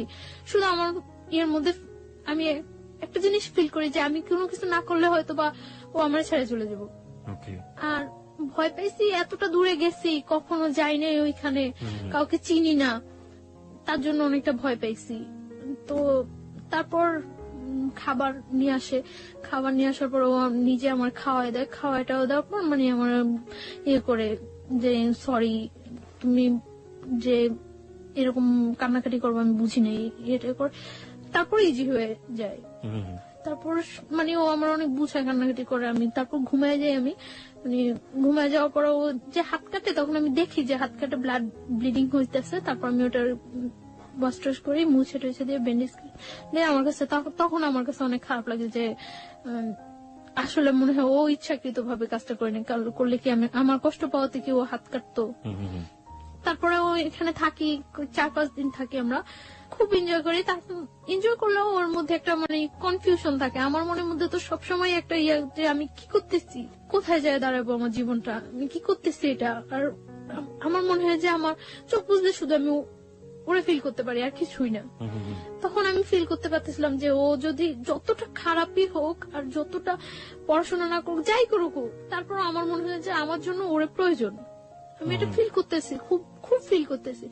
হ্যাঁ, আমি দেখি যে ও খুব কান্নাকাটি করতেছে। তো আমি ওরে জিজ্ঞাসা করি যে কেন কান্নাকাটি করতেছো। তখন ও আমার বলতেছে যে আমি তোমার অনেক লাভ করি, অনেক ভালোবাসি, কিন্তু বাট যদি আমি তোমার না পাই এজন্য অনেক কান্নাকাটি করে ও, যে আমি তো আমার ফ্যামিলির কিছুই জানিনি যে এরকম ইয়ে করতেছি। এর মধ্যে আমরা হিমছড়ি, মহেশখালী অনেক জায়গায় ঘুরি, খুব এনজয় করি।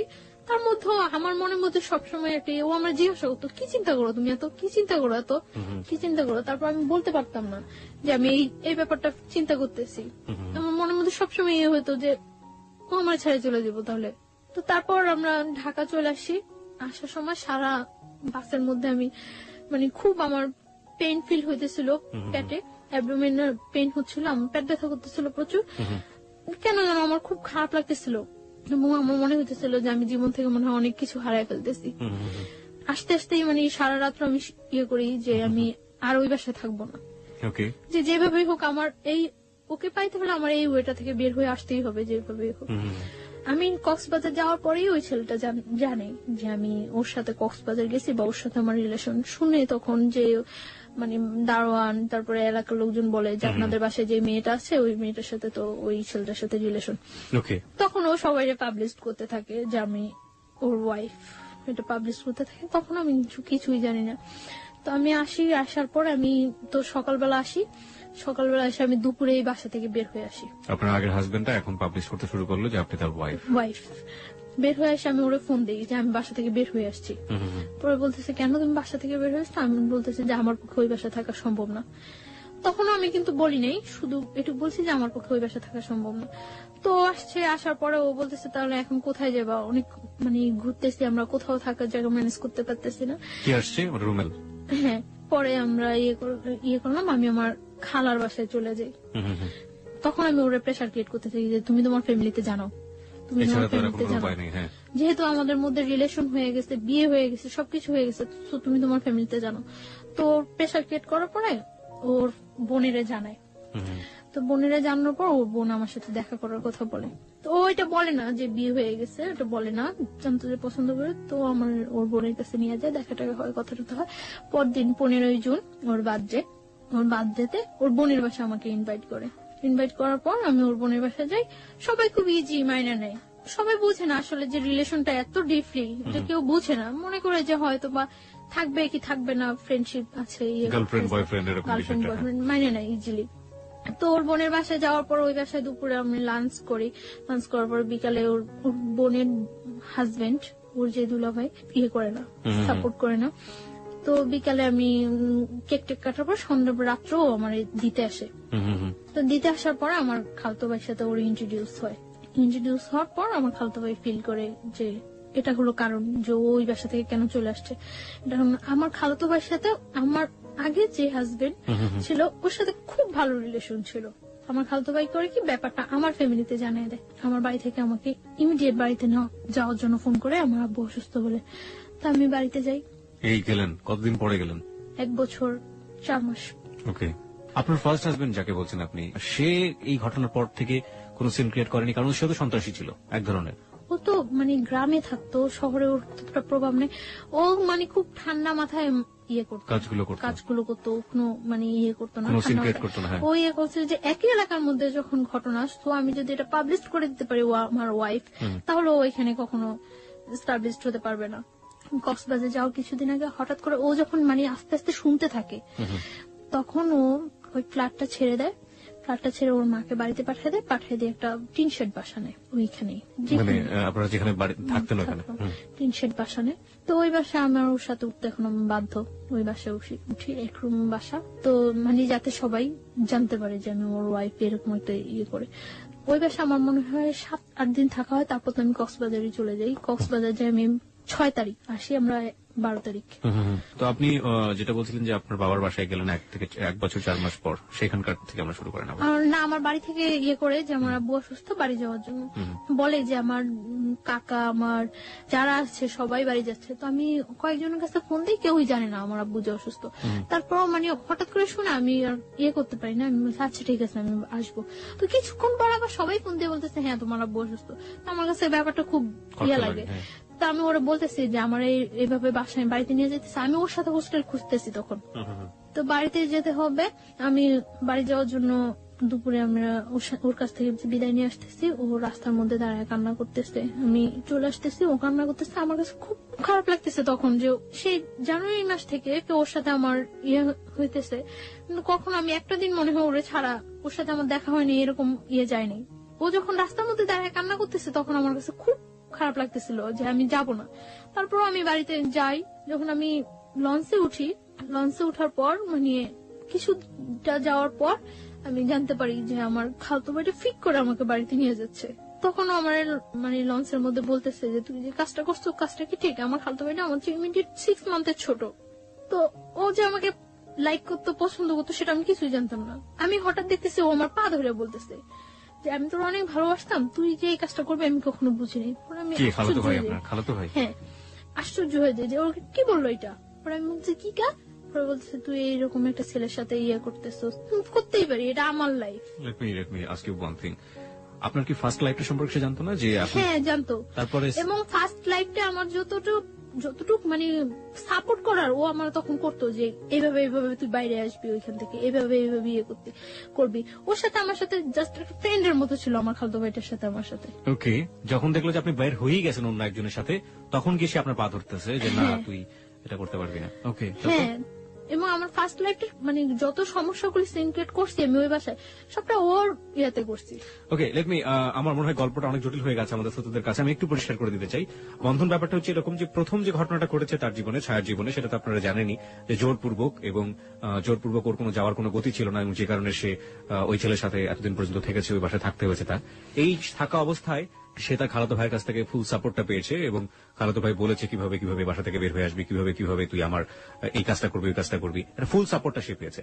যখন ছায়া একটা ছেলেকে নিয়ে স্বপ্ন দেখছে এবং একটা ছেলেকে নিয়ে অলরেডি বের হয়ে গিয়েছে, ঠিক সেই মোমেন্টে খালাতো ভাই তাকে ওইখান থেকে সরিয়ে নিয়ে আসার চেষ্টা করছে, কারণ খালাতো ভাইয়ের উদ্দেশ্য ছিল তাকে ওইখান থেকে সরিয়ে নিয়ে আসা, এবং খালাতো ভাই তাকে লাভ করতো।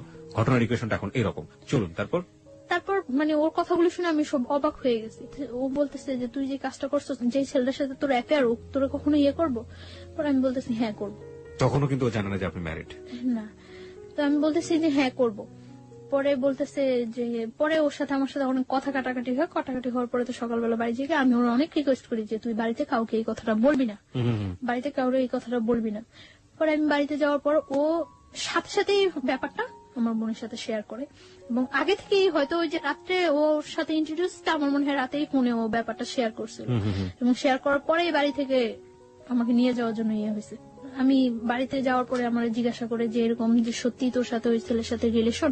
পরে আমি বলি যে না, আমার সাথে এরকম কোন ছেলের সাথে, কারণ আমি জানি যে ওইখান থেকে আমার আসতে হলে এটা আমার যেভাবে হোক চাপাই যেতে হবে। তো তারপরে কি করে আমার ফোন থেকে ওই নাম্বারটা, রুমেলের নাম্বারটা আমার বাড়ির সবাই সেন্ড করে দেয়, এবং তখন বাড়ি থেকে রুমেলের ফোন দেয়। ফোন দিয়ে রুমেলের বলে যে তুমি কি জানো ওর যে আগে একটা বিয়ে হয়েছিল? মানে আমার বাড়ি থেকে ইয়েটা ছিল এরকম যে আমার আগের হাজবেন্ডের সাথে কাট করে এখান থেকে আমাকে একেবারে নিয়ে যাবে, এবং নিয়ে যাওয়ার পরে যে আমি বাহিরে যাই, কিছু বাহিরে ইয়ে করে আসবো, আসার পর এস্টাবলিশড ভাবে ইয়ে করার জন্য। কিন্তু আমার খালতো ভাই ওটা ইয়ে করে যে ওই ছেলেটা পড়াশোনা করে না, বা দেখতে ইয়ে না, দেখতেও ততটা ইয়ে না, রুমেল ঢাকার ছেলে, তার জন্য সব দিক দিয়ে ওকে ডিসলাইক করানো, মানে আর আমার খালতো ভাইটা সবাই খুব পছন্দ করে, আমার ফ্যামিলি ছাড়াও সবাই খুব পছন্দ করে ওরে। আমি ওরা অনেকবার রিকোয়েস্ট করছিলাম যে তুই বাড়িতে পড়বি না। ও কি করছে, বাড়িতে যা ফোন নাম্বারটা দিয়ে দেওয়ার পর রুমেলের ফোন করছে। আমার মা ফার্স্ট ফোন দেওয়ার পর রুমেল ফোন রিসিভ করার পরে বলতেছে আমি মানে আমার আগের হাজবেন্ডের বলতেছে যে আমি ওই লোকটার শাশুড়ি। তো অবাক হয়ে গেছে যে কি বলতেছে। তো ও মা বলে কথা বলছে, কথা বলার পরে মানে আমার বাড়ি থেকে বলেছে যে আমি ম্যারিড।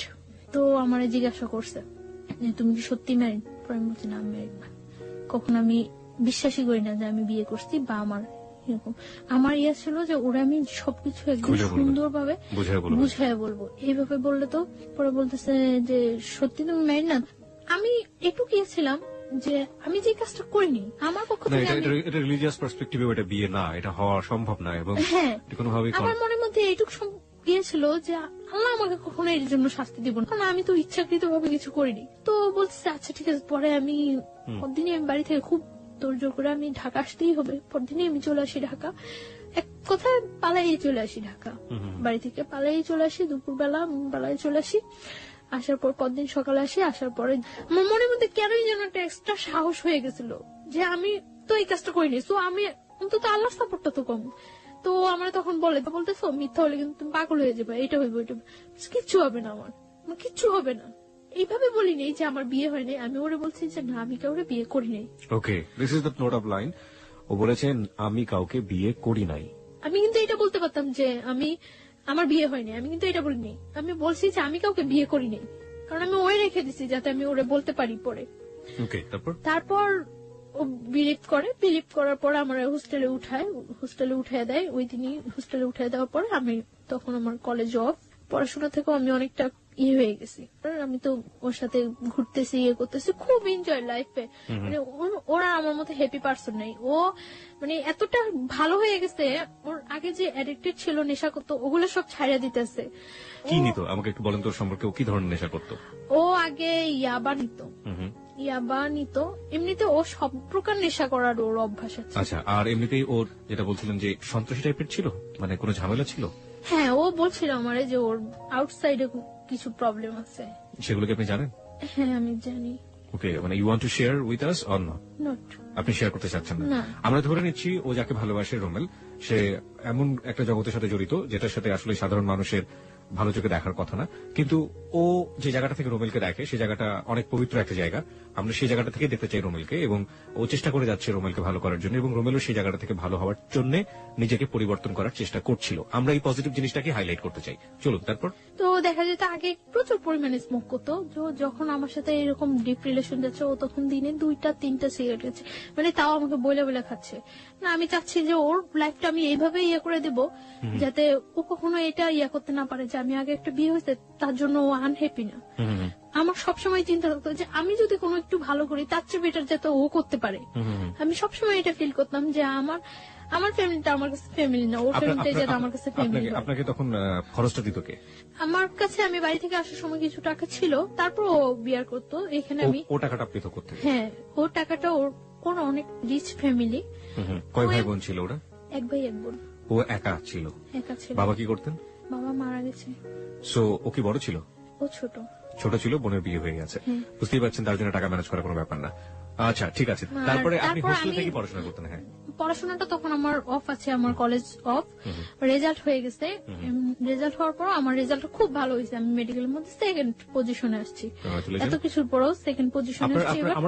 আমরা বারবার একটু ইন্টারাপ্ট করছি, কারণ যে আপনার ফার্স্ট যিনি জোর করে আপনাকে বিয়ে করলেন, ওনার অ্যাক্টিভিটি ওই সময় কি ছিল? উনি কি করছেন? উনি তখন ফোন দিচ্ছে, ফোন দিয়ে এটা ওটা বলছে, ইয়ে করছে, বাট কখনো আমার সামনে আসছে না। রোমেলকে ট্রাই করেছে? রোমেলকে ফোন দিয়ে কথা বলেছে? না, আমার ফোনে ফোন দিয়ে কথা বলছে। রুমেলের সাথেও আমার ফোনে ফোন দিয়ে কথা বলছে, বাট ও কখনো সামনে আসছে না। আমার ইচ্ছা ছিল যে ও যদি কখনো সামনে আসে তাহলে আমি সবটা সামনে ক্লিয়ার করে দেব। আমি তার জন্য বারে বারে রুমেলকে বলতাম, মানে তখন তো ও জানতো না, তখন ওই ছেলেটা মানে বলতো যখন, তখন আমি তো বলিনি, ওই ছেলেটা বলতো। তখন আমি বলতাম যে আচ্ছা ওই ছেলেটা তুমি সামনে আসতে বলো। সামনে আসার পরে আমি ইয়ে বুঝছিলাম যে ওই ছেলেটা যদি সামনে আসে, সামনে আসার পরে আমি সব ক্লিয়ার। আপনারা খুব সুন্দর একটা সময় পার করছিলেন দুজনে মিলে। হ্যাঁ, ওখান থেকে শুরু করতে চাই। হ্যাঁ, খুব সুন্দর যাচ্ছিল। এর মধ্যে আমি রোজার ঈদে আমি বাড়ি যাই। বাড়ি যাওয়ার পর মানে আমার ফ্যামিলি থেকে একটা প্রেসার ক্রিয়েট হয়। তো একদিন ওর সাথে আমি ফোনে কথা বলতেছি, কথা বলার সময় মানে একটু ঝগড়া হচ্ছে।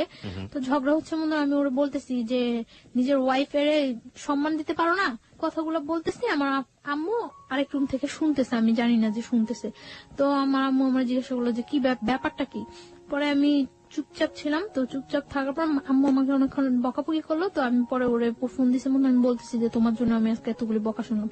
পরে ও আমার মার ফোনে ফোন দিছে মনে আমার মা বলতেছে যে ব্যাপারটা কি আসলে তোমাদের। তো আমার মাকে বলতেছে যে আপনারা কেউ ওর সাথে খারাপ বিহেভ করবেন না। পরে বলতেছে তুমি এই কথা বলতেছো না? তো ও বলতেছে যে ও আমার ওয়াইফ, আপনারা ওর সাথে কেন খারাপ বিহেভ করবেন? তো আমার মা বলতেছে ও যে তোমার ওয়াইফ, এটা কাগজপত্র আছে তোমার কাছে? পরে বলতেছে হ্যাঁ আছে। তো আমার মা বলতেছে যে কত টাকা বিন করে তুমি আমার মেয়ের বিয়ে করছো? পরে ও বলতেছে 50 লাখ টাকা। সত্যি করে বলো তোমার সাথে ওর বিয়ে হয়েছে?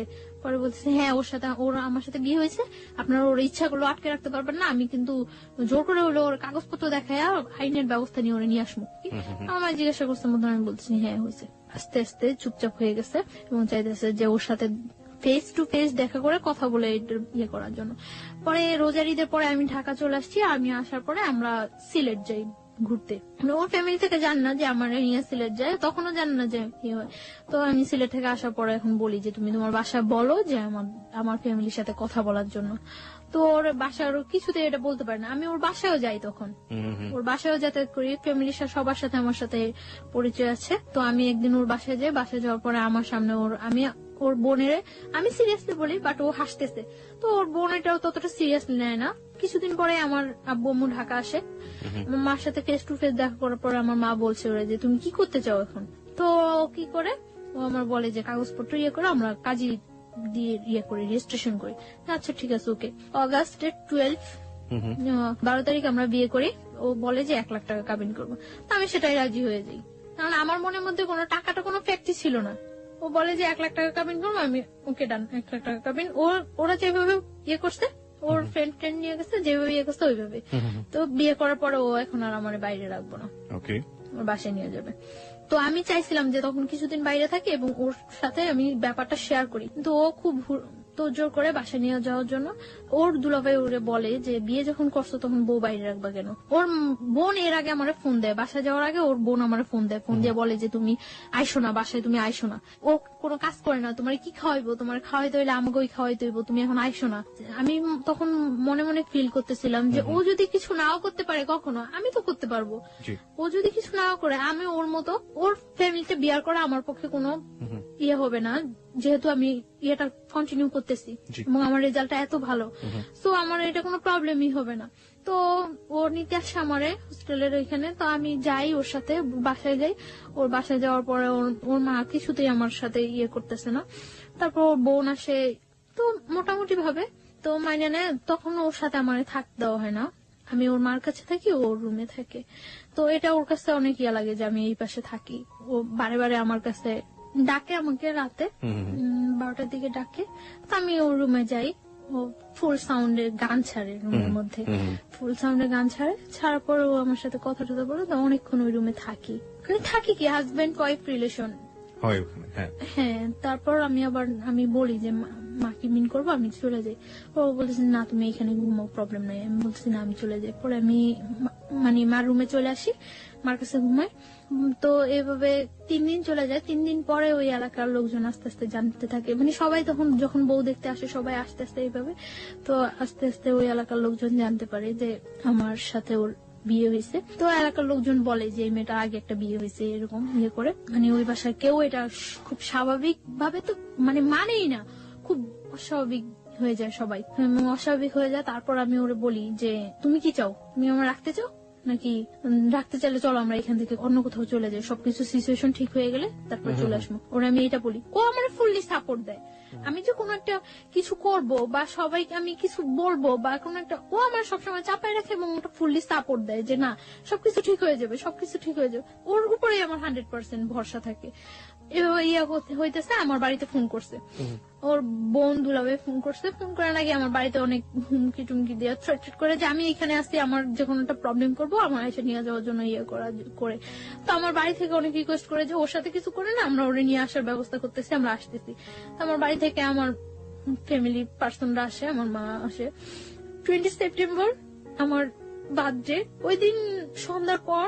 তো ওর বাসায় সবাই খুব বাজে ভাষায় বকাবকি করে, অনেক বাজে কথা বলে, এগুলো আমার কাছে অনেক খারাপ লাগে। কিন্তু আমি তারপরেও মানে কানে নেই না কোনো কথা, এরকম চুপচাপ ওর রুমের মধ্যে বসে থাকি। 3 দিন যাবত আমি চুপচাপ ওর রুমের মধ্যে বসে থাকি। ও বাইরে থেকে আসার পরে আমি বলি যে তুমি কি আমার নিয়ে চলে যাবা নাকি কি করবা, তুমি কি করতে চাও। ও বলতেছে তুমি কোনো কথা বলো না, চুপচাপ থাকো, কোনো সব ঠিক হয়ে যাবে। তো ওই রুমে যায়, ওর মার রুমে যায়, সবার সাথে অনেক রাগারাগি করে। মানে তখন আমার একটা ভীতি হয় যে না ও মনে হয় ঠিক আছে। তো এটা সম্পূর্ণ যে ফিক ছিল, সম্পূর্ণ ফিক করে আমি বুঝতেই পারি না। তো রাত্রে আমি ওরা অনেক রিকোয়েস্ট করি যে দেখো আমার তোমার ছাড়া পসিবল না। ও এর মধ্যে বলা হয়নি একটা কথা, এর মধ্যে আমার কানাডার ইয়ে হয়ে যায়, মানে কিছুদিন 1 সপ্তাহের মধ্যে আমি কানাডা চলে যেতে পারি, আমার ভিসা প্রসেসিং সবকিছু ওকে হয়ে যায়। তো আমি ওরে বলি যে ধরো আমি যদি স্কলারশিপ নিয়ে বাইরে চলে যাই তো তুমি কি করবা। আমি জীবনেও যাইতে দেব না। আমি ওর একটা কথায় জীবনে যাইতে দেব না, ওর একটা কথায় অফ হয়ে যাই। আমি আর কানাডা যাওয়ার দ্বিতীয়বার নাম করি না। আমার লাইফের সব চরম ভুল এই জায়গায় যে আমি ওইটাই ছেড়ে দিছি। তারপরে কি হলো? ওরা আমি অনেক রিকোয়েস্ট করি যে দেখো তুমি কি করবা, কি ইয়ে করতে। ও বলতেছে যে তুমি আমার সাথে থাকতে পারবা না। আমি বলছি হ্যাঁ পারবো। ওই 3 দিন আমার ওর সাথে আমি থাকতেছি। ওই দিন মানে আমার বার্থডে দিন রাত্রে ও আমার খুব হাসাইলো। হাজবেন্ড ওয়াইফের মধ্যে যে রিলেশনটা ফুললি, ওই দিন রাত্রে একেবারে সারা রাত্র ওইরকম একটা রিলেশন ছিল এবং আমরা ঘুমাইছি, খুব সকাল সকাল ঘুমাইছি ওই দিন। পরদিন সকালে আমার বাসা থেকে লোকজন আসছে, আসার পরে ওরা ওইখানে বিচারের বসাই ইয়ে করছিল। বিচার কেন হবে? বিচার কি করবে এখন, এটা কি করে ইয়া করা উচিত। তো ওর দুলাভাই ওরে বলছিল যে শালম সবকিছু ডিপেন্ড করে তোমার উপরে, রুমেল সবকিছু ডিপেন্ড করে তোমার উপরে। তুমি যদি ওরে রাখো, কারো ক্ষমতা নাই যে ওরে এখান থেকে পাঠিয়ে দেওয়ার বা তোমার থেকে বিচ্ছিন্ন করার। কিন্তু ও আমার একটা বারের জন্য ও আমার বলে নাই যে বা কিছু। ও আমার বারে বারে বলতেছে তোমার ফ্যামিলি থেকে কেউ আসলে তুমি চলে যাও, সবকিছু ঠিক হয়ে যাবো। যখন বিচার বসলো, বিচারের মধ্যে ও বলতেছে মানে ফার্স্ট টু লাস্ট আমাদের অ্যাফেয়ারের ঘটনাটা বলতেছে। বলার পর ও বললো যে আমার পক্ষে ওরে রাখা সম্ভব না। তখন আমি আশ্চর্য হয়ে গেছি যে ওইটা কি বললো কালকে রাত্রে। সামান্য কয়েকটা ঘন্টাও এতটা চেঞ্জ, আমি হতবাক হয়ে গেছি যে ও কি বললো। ও বারে বারে বারে বারে সবাই ওরে জিজ্ঞাসা করতেছে যে তুমি যেটা করবা সেটাই হইব, তুমি যেটা বলবা সেটাই হইব। ও বারবার বলতেছিল এবং নিজে স্টা মারাইছে, নিজে মানে সবকিছু নিজে ইয়ে করাইছে, একেবারে ডিভোর্সের ইয়ে করছে। আমার যখন সবাই বলতেছিল যে তুমি কি বলো তুমি কি বলো, তখন আমি বারে বারে বলছি যে ও যেটা করবে সেটাই, ও যেটা বলবে সেটাই। আমি বারবার চাইছিলাম যে ও একটা কথা বলুক যে না আমি ওরে বিয়ে করছি, ওরে আমি লাভ করে ওরে আমার পক্ষে ছাড়া সম্ভব না, কিন্তু ও এই কথাটা বলে নাই। তখন আমি ওরে ওর রুমে ডাইকে নিয়ে যাই, আমি ওরে বলি যে আমি তো, তুমি কি একবার চিন্তা করতেছো যে আমি তোমার কাছ থেকে কতটা দূরে সরে যেতেছি, জীবনেও তুমি আর আমার পাইবা না। পরে ও বলতেছে তুমি চিন্তা করো না, সবকিছু ঠিক হয়ে যাবো। তখন ও আমার এই কথাটা বলতেছে, তখন আমি ওরে বলতেছি যে আমি তো চলে যেতেছি, তুমি আমার অনেক কিছু ওই ঘরে, অনেক কিছু অনেক স্মৃতি আমার ওই ঘরে, আমি ওরে পাঞ্জাবি করে দিয়েছিলাম হাতে সেলাই করা। তখন আমি ওরে বলি যে আমারে একটা জিনিস দিবা। পরে বলতেছি কি, আমি বলতেছি তোমার ক্যামেরা থেকে মেমোরিটা আমারে দিয়ে দাও, এই ছবিগুলো আমি নিয়ে যাই সাথে। পরে ও আমার মেমোরিটা দিতে রাজি হয়নি, তখন মানে কাটসিট হয়ে গেছে, 50,000 টাকা দিয়ে দিবে। তো আমি ওরে বলতেছি যে এটা কি হইতেছে, আমারে বলতেছো যে তুমি আমি চলে যাওয়ার জন্য, তাহলে তো ডিভোর্সের টাকার এগুলোর কোনো প্রশ্ন জাগতেছে না। তখন ও আমার বলতেছে যে ওকে হয়ে যাবো, টাকাটা রেখে দাও, পরে যখন তোমার নিয়ে আসবো তখন ব্যাগ দিয়ে দিলেই হইব। তখন আমি ওরে 100% বিলিভ করছি। আমি টাকাটা হাতে নিতে চাইনি, ও বলতেছে নেও নাও। পরে আমি নিয়ে আমার মার কাছে দিয়ে দিছি টাকাটা। আমি সবাই বলছে যে টাকা দেওয়ার পরে ডিভোর্স হয়ে যাওয়ার পরে ওরা এখানে আর একটু থাকতে পারবো না, আমাদের সাথে বের হয়ে যেতে, মানে আমার ফ্যামিলি পার্সন গুলো উইথ আমি। তখন মানে কাজী তালাকের ডিভোর্সের ইয়াটাও লেখা পড়তেছিল, পড়া ওরে বলছিল যে তুমি সাথে সাথে পড়ো, পড়ার পরে সিগনেচার দিয়ে দিও। ও এত স্পষ্ট ভাষায় সাথে সাথে পড়ে সিগনেচার দিয়েছে, আমি আশ্চর্য হয়ে গেছি যে ও জানে যে আমি ওর জন্য ঠিক কতটুকু স্যাক্রিফাইস করছি, আর ও কিভাবে এটা করলো। তো যখন কাজী আমারে বললো যে তুমি এবার আমার সাথে সাথে বলে সিগনেচার করে দেবে, আমি কাজীর সাথে একটা ওয়ার্ড উচ্চারণ করতে পারি নাই। আমার মনে হইতেছিল যে আমার ভোকাল কর্ডটা অফ হয়ে গেছিল, আমি একটা ওয়ার্ড উচ্চারণ করতে পারি নাই। এবং সিগনেচার দেওয়া অবস্থায় যে আমার কতবার হাত থেকে কলমটা হয়ে গেছিল, আমার পুরো শরীর কাঁপতেছিল আমার, যে কি হয়ে গেল এটা, কি হয়ে গেল এটা, কি হয়ে গেল, মিলাইতে পারতেছিলাম না। ডিভোর্স হয়ে গেছে, আমরা চলে আসবো, মানে আমার ফ্যামিলি পার্সনটা বের হয়ে গেছে, আমি ওর সাথে কথা বলে বের হবো। তখন আমি এই রুম থেকে ওই রুমে যাওয়ার সময় ওর মা ফার্স্ট আমার হিট করে, আমার শরীরে হিট করার পর ওইখানে যে কটা রিলেটিভ থাকে ওর বোন ছাড়া সবাই আমার হিট করে ওইখানে। আমি স্তব্ধ হয়ে গেছি পুরা, যে কি হয়েছে এটা, আমার লাইফে কি হইতেছে। সবাই যখন ওরা এতগুলো লোকের সামনে হিট করতেছে, ও বাইরে থেকে এসে আমারে জড়ায় ধরে আমার বাইরে নিয়ে যায়। আমি অবাক হয়ে যাই ও চেহারা দিকে, আমি তাকাই যে এই ছেলেটা সেই ছেলেটা, আমি পুরা হতবাক হয়ে যাই। তারপর মানে যখন স্টানে চলে আসি আমরা, বারবার পিছনের দিকে তাকাইতেছি যে ও আসতেছে কিনা, ওরে দেখতেছি কিনা, দেখি না।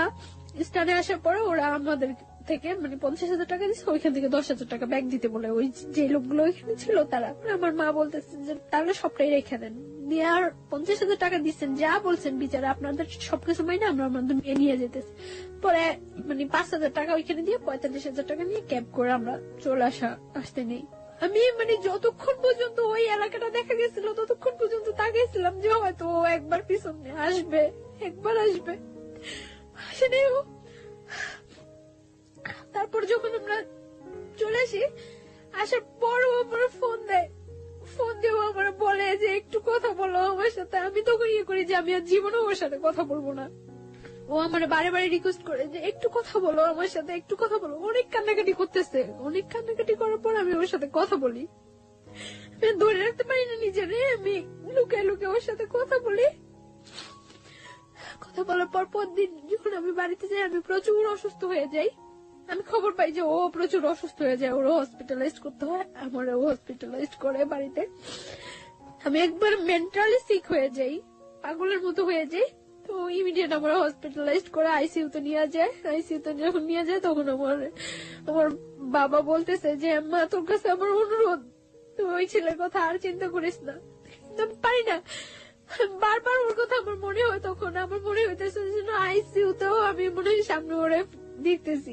যখন ওর সাথে ও আমার সাথে যোগাযোগ করে, পরে ওর সাথে আমার আবার কন্টিনিউ কথা হইতে থাকে। তো কিছুদিন পরে তো আমি করতে পারি যে আমি প্রেগনেন্ট। তখন আমি ওরা বলি, 7 দিনের মাথায় আমার দুলাভাই নিয়ে আমি আবার ঢাকা আসি। মানে আমি খুব অসুস্থ হয়ে যাই, আমার ঢাকা শিফট করতে বলে। তো আমার দুলাভাই আমার নিয়ে ঢাকা আসে, ওরা আমি ফোন দিয়ে বলি, ও আমার সাথে মিট করতে যায়। আমার দুলাভাইয়ের কাছ থেকে বললে আমার নিয়ে এসে আমার সাথে সারাদিন ঘোরে। ওই দিন আমার নিয়ে কুমিল্লা যায়। তো আমরা ওইখানে থাকি, ওইখানে রাত্রে থাকি। ও বলে যে কিসের ডিভোর্স হয়েছে, এটা তো ডিভোর্সই হয়নি। ও আমারে বলে যে এটা ডিভোর্স হয়নি। ও স্বীকার করে না এটা ডিভোর্স হয়েছে, আমিও মানি না এটা ডিভোর্স হয়েছে।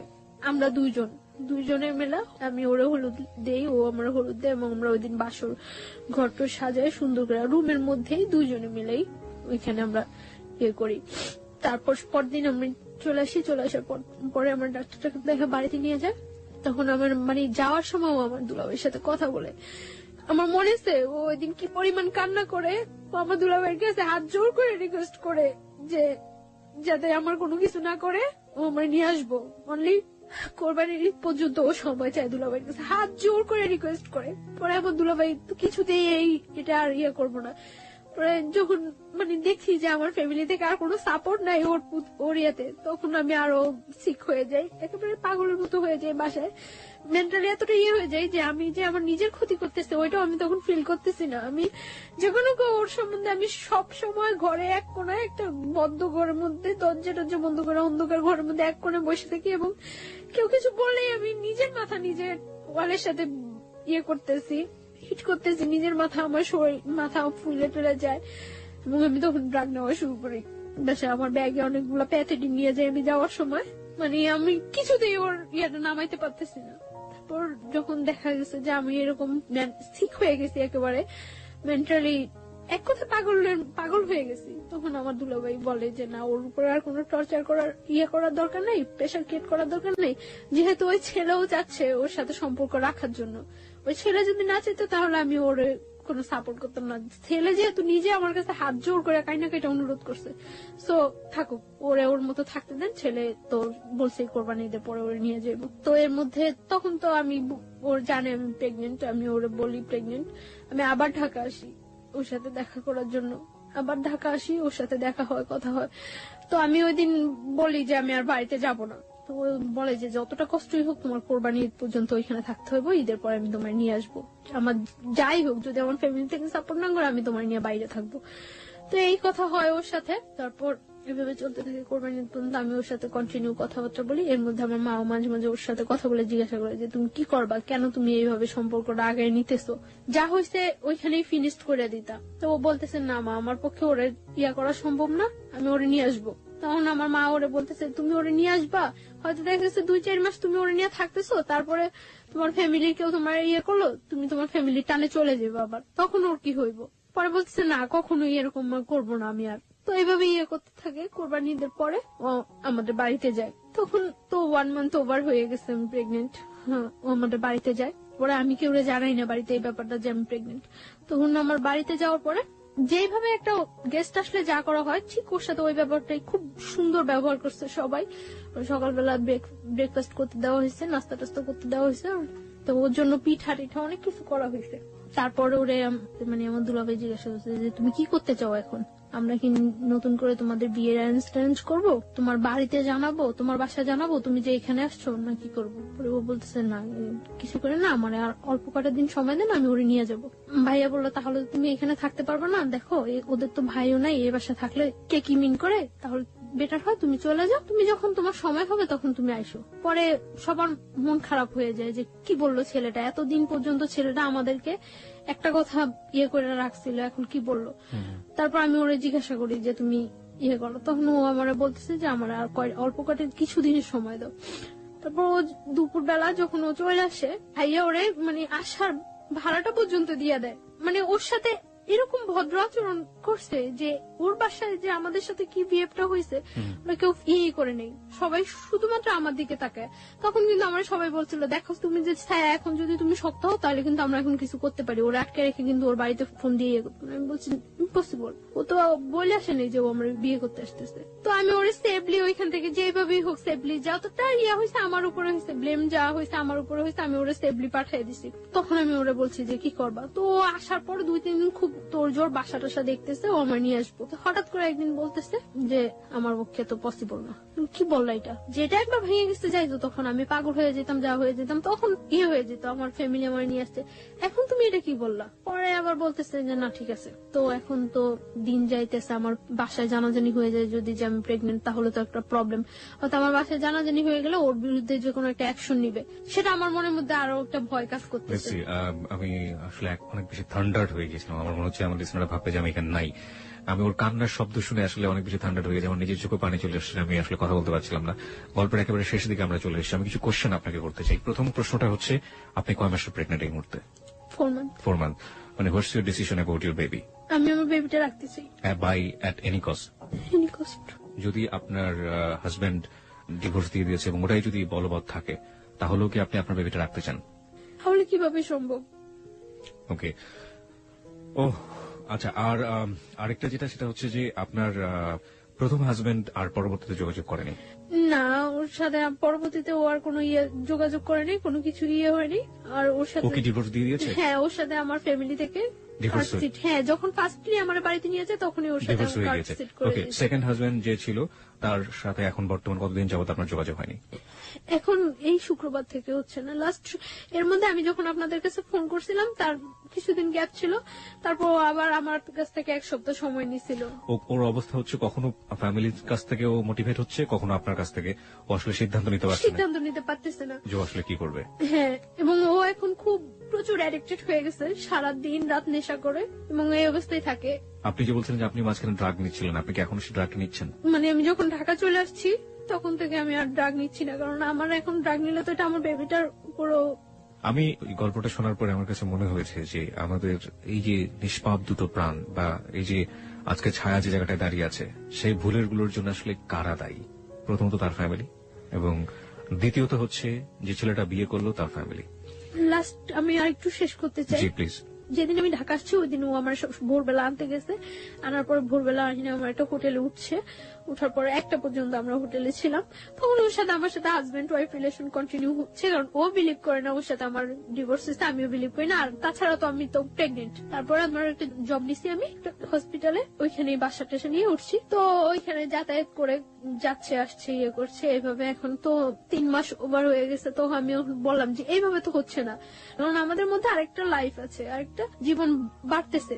তো আমি ওরা বলি যে এটা তুমি কিভাবে ইয়ে করবা, তো করতেছে না। তারপর আমি ওর বোনের ফোন দিয়া জানাইছি, ওর বোন ডাইরেক্টলি বলতেছে যে এটা যে ওর বেবি তার কি প্রুফ আছে। তারপর আমি বলছি যে ওরে জিজ্ঞাসা করার জন্য। আমি জানি না সত্য মিথ্যা কতটুকু, কে সত্য কথা বলতেছে কে মিথ্যা কথা বলতেছে। ওর বোন নাকি ওরে জিজ্ঞাসা করছিল, ও নাকি অস্বীকার করছে যে না এরকম কোন বেবি টেবি নাই, এগুলি কিছুই আপনি না। সেই সত্যটাকে আপনি কিভাবে নেবেন সেটা আপনার একেবারে ব্যক্তিগত ব্যাপার, কিন্তু আমার মনে হচ্ছে কিছু একটা বলা উচিত। সেই বলার জায়গাটা থেকে আমি যেটা বলতে চাই, আপনার যাকে আপনি লাভ করেন, আপনার হাজবেন্ড, আপনার প্রিয় মানুষ, তার প্রতি শ্রদ্ধা রেখে, আপনার ভালোবাসার প্রতি শ্রদ্ধা রেখে আমি যেটা বলতে চাই, সে যে কাজটা করেছে মহা অন্যায় করেছে। প্রথম কথা হচ্ছে এটা কেন করেছে? আপনাকে যখন তার ফ্যামিলির চাপে ডিভোর্সের মতো কাজটাই করলো এবং বলল যেটা ম্যানেজ হয়ে যাবে, সেটা ম্যানেজ করে এত বড় গর্হিত অপরাধ সে যখন করতে পারলো, তখনই কিন্তু আপনার ধারণা নেওয়া উচিত ছিল যে এই ছেলেটাকে দিয়ে আপনি এত বড় রিস্ক লাইফে নিতে পারবেন না। 1 2 নাম্বার হচ্ছে, আপনি এখনো তার আশা করে আপনি বেবিটাকে আপনার পেটের মধ্যে বড় করছেন, আপনার শরীরের মধ্যে বড় করছেন। আপনি কিন্তু প্রথম মেসেজটা পেয়ে গিয়েছেন যে তাকে নিয়ে আপনি আসলে কতটা শক্তিভাবে দাঁড়াতে পারেন, কিন্তু আপনার ভালোবাসা সম্পূর্ণ অবুঝ, এবং সেই জায়গাটা থেকে আপনি এখন, আমরা যতই বুঝেন এখন আপনি বুঝবেন না। তবে আমিও চাইবো না, কোনোভাবেই চাইবো না, আমি ব্যক্তি মানুষ হিসেবে চাইবো না যে আপনার এই বেবিটা নষ্ট হয়ে যাক, আপনার এই বেবিটা পৃথিবীতে না আসুক, কোনোভাবেই চাইবো না। এবং কিন্তু আপনি মানুষ হিসেবে যে বাস্তবতা ফেস করেছেন, আপনার বেবি পৃথিবীতে আসার পরে কোন বাস্তবতা ফেস করবে সেটা আমরা একেবারেই অনিশ্চিত। আর লাস্ট আমি সুইসাইড অ্যাটেন্ড করছিলাম, সুইসাইড অ্যাটেন্ড করার পর ও আবার আমার কাছে গেছিল, যে আমার বলতেছিল যে যাই হোক এই বেবিটা নষ্ট করা যাবে না, আর এই বেবিটা ওর পরিচয় বড় হইব। কিন্তু গতকালকে আমার ওর বোনের সাথে কথা হয়েছে, ওর বোনের নাকি ও বলছে যে না ওর কোনো বেবি নাই, ও আমার মতো মেয়েরা নাকি ঘরে নিতে চায় না। অথচ একটা সপ্তাহ আগে গত শুক্রবার, এই শুক্রবার আগে শুক্রবার ও আমার কাছ থেকে যখন যায়, আমার বাসা থেকে যখন যায় তখন ওর রিকোয়েস্ট করে যায়। এই শুক্রবার ওর সাথে আমার সাথে ফোনে কথা হয়েছে। ওকে, আপনি আমাকে একটু বলবেন যে ওর ফ্যামিলি কাছে কি ও কি ধরনের বাধা? ওর ফ্যামিলি কি ওকে ত্যায্যপুত্র করে দিতে পারে বা এরকম কিছু কি? আমি জানি না ওর ফ্যামিলি থেকে ওরা কি করবো না করবো, আমি এটা ইয়ে করতে পারি না। তবে আমার মনে হয় না কোনো মা কোনো বোন চায় যে তার ভাইটা বা তার সন্তানটা কষ্টে থাকুক, এটা কেউ চায় না। আমি জানি ও আমার অনেক লাভ করে এবং আমার জন্য ওই যে বললাম না এখন 24 ঘন্টা ও শুধু নেশা করে, 24 ঘন্টা। শুধু এটাই বলতে চাই যে যেই ছেলেটা এতটুকু পরিমাণে ইয়ে করে এটা বোঝা উচিত যে সে আমার কতটুকু লাভ করে। আর শুধু সে একটাই, আমার কাছে ওর একটা চিঠি আছে যে ও যাওয়ার আগে রেখে গেছিল আমার বাসায়। চিঠিটা কি আছে আপনার কাছে এই মুহূর্তে? হ্যাঁ। Give me that letter. আচ্ছা, আপনার অনুমতি পেলে আমরা চিঠিটা পড়তে পারি, রাইট? ওকে, এই চিঠিটা দিয়ে আমাদের গল্পটা শেষ হবে। আমি চিঠিটা পড়তে চাই। ও লিখেছে হচ্ছে আমাকে, প্রথমটা ছিল আমাকে ভুল বুঝো না, ভালোবাসি। তারপর লিখেছে জান জানো আমার সারাটা জীবন কান্না করে কাটাতে হবে।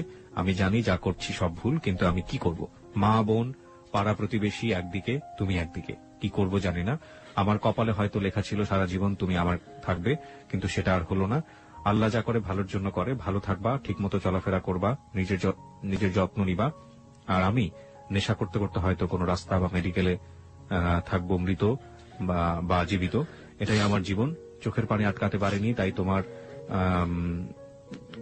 খাতাটা নষ্ট হলো। হ্যাঁ, এবং সেটা ঠিকই আছে। ও যেটা বলেছে যে খাতার এক পাশটা অনেক ভিজে গিয়েছে। খাতা মানে হচ্ছে আসলে যে পেজটাতে লিখেছে সেটা অনেকটা ভেজা, এবং ভেজার কারণে কলমের কালিগুলো নষ্ট। চলে গেলাম, ভালো থেকো, আই লাভ ইউ। আচ্ছা, আরো অনেক অনেক কথা লিখেছিল, লাভ ইউ টু। আচ্ছা, অনেক অনেক অনেক, কোনো ভুল করলে ক্ষমা করো। তোমার ভালোবাসা সেটা সারা জীবনও ভোলার মতো না। এক জীবন, দুই জীবন, তিন জীবন, শত শত জীবন পেলেও ভুল বোঝো না, শুধু তোমাকে চাই, তোমাকে চাই। আই লাভ ইউ চান।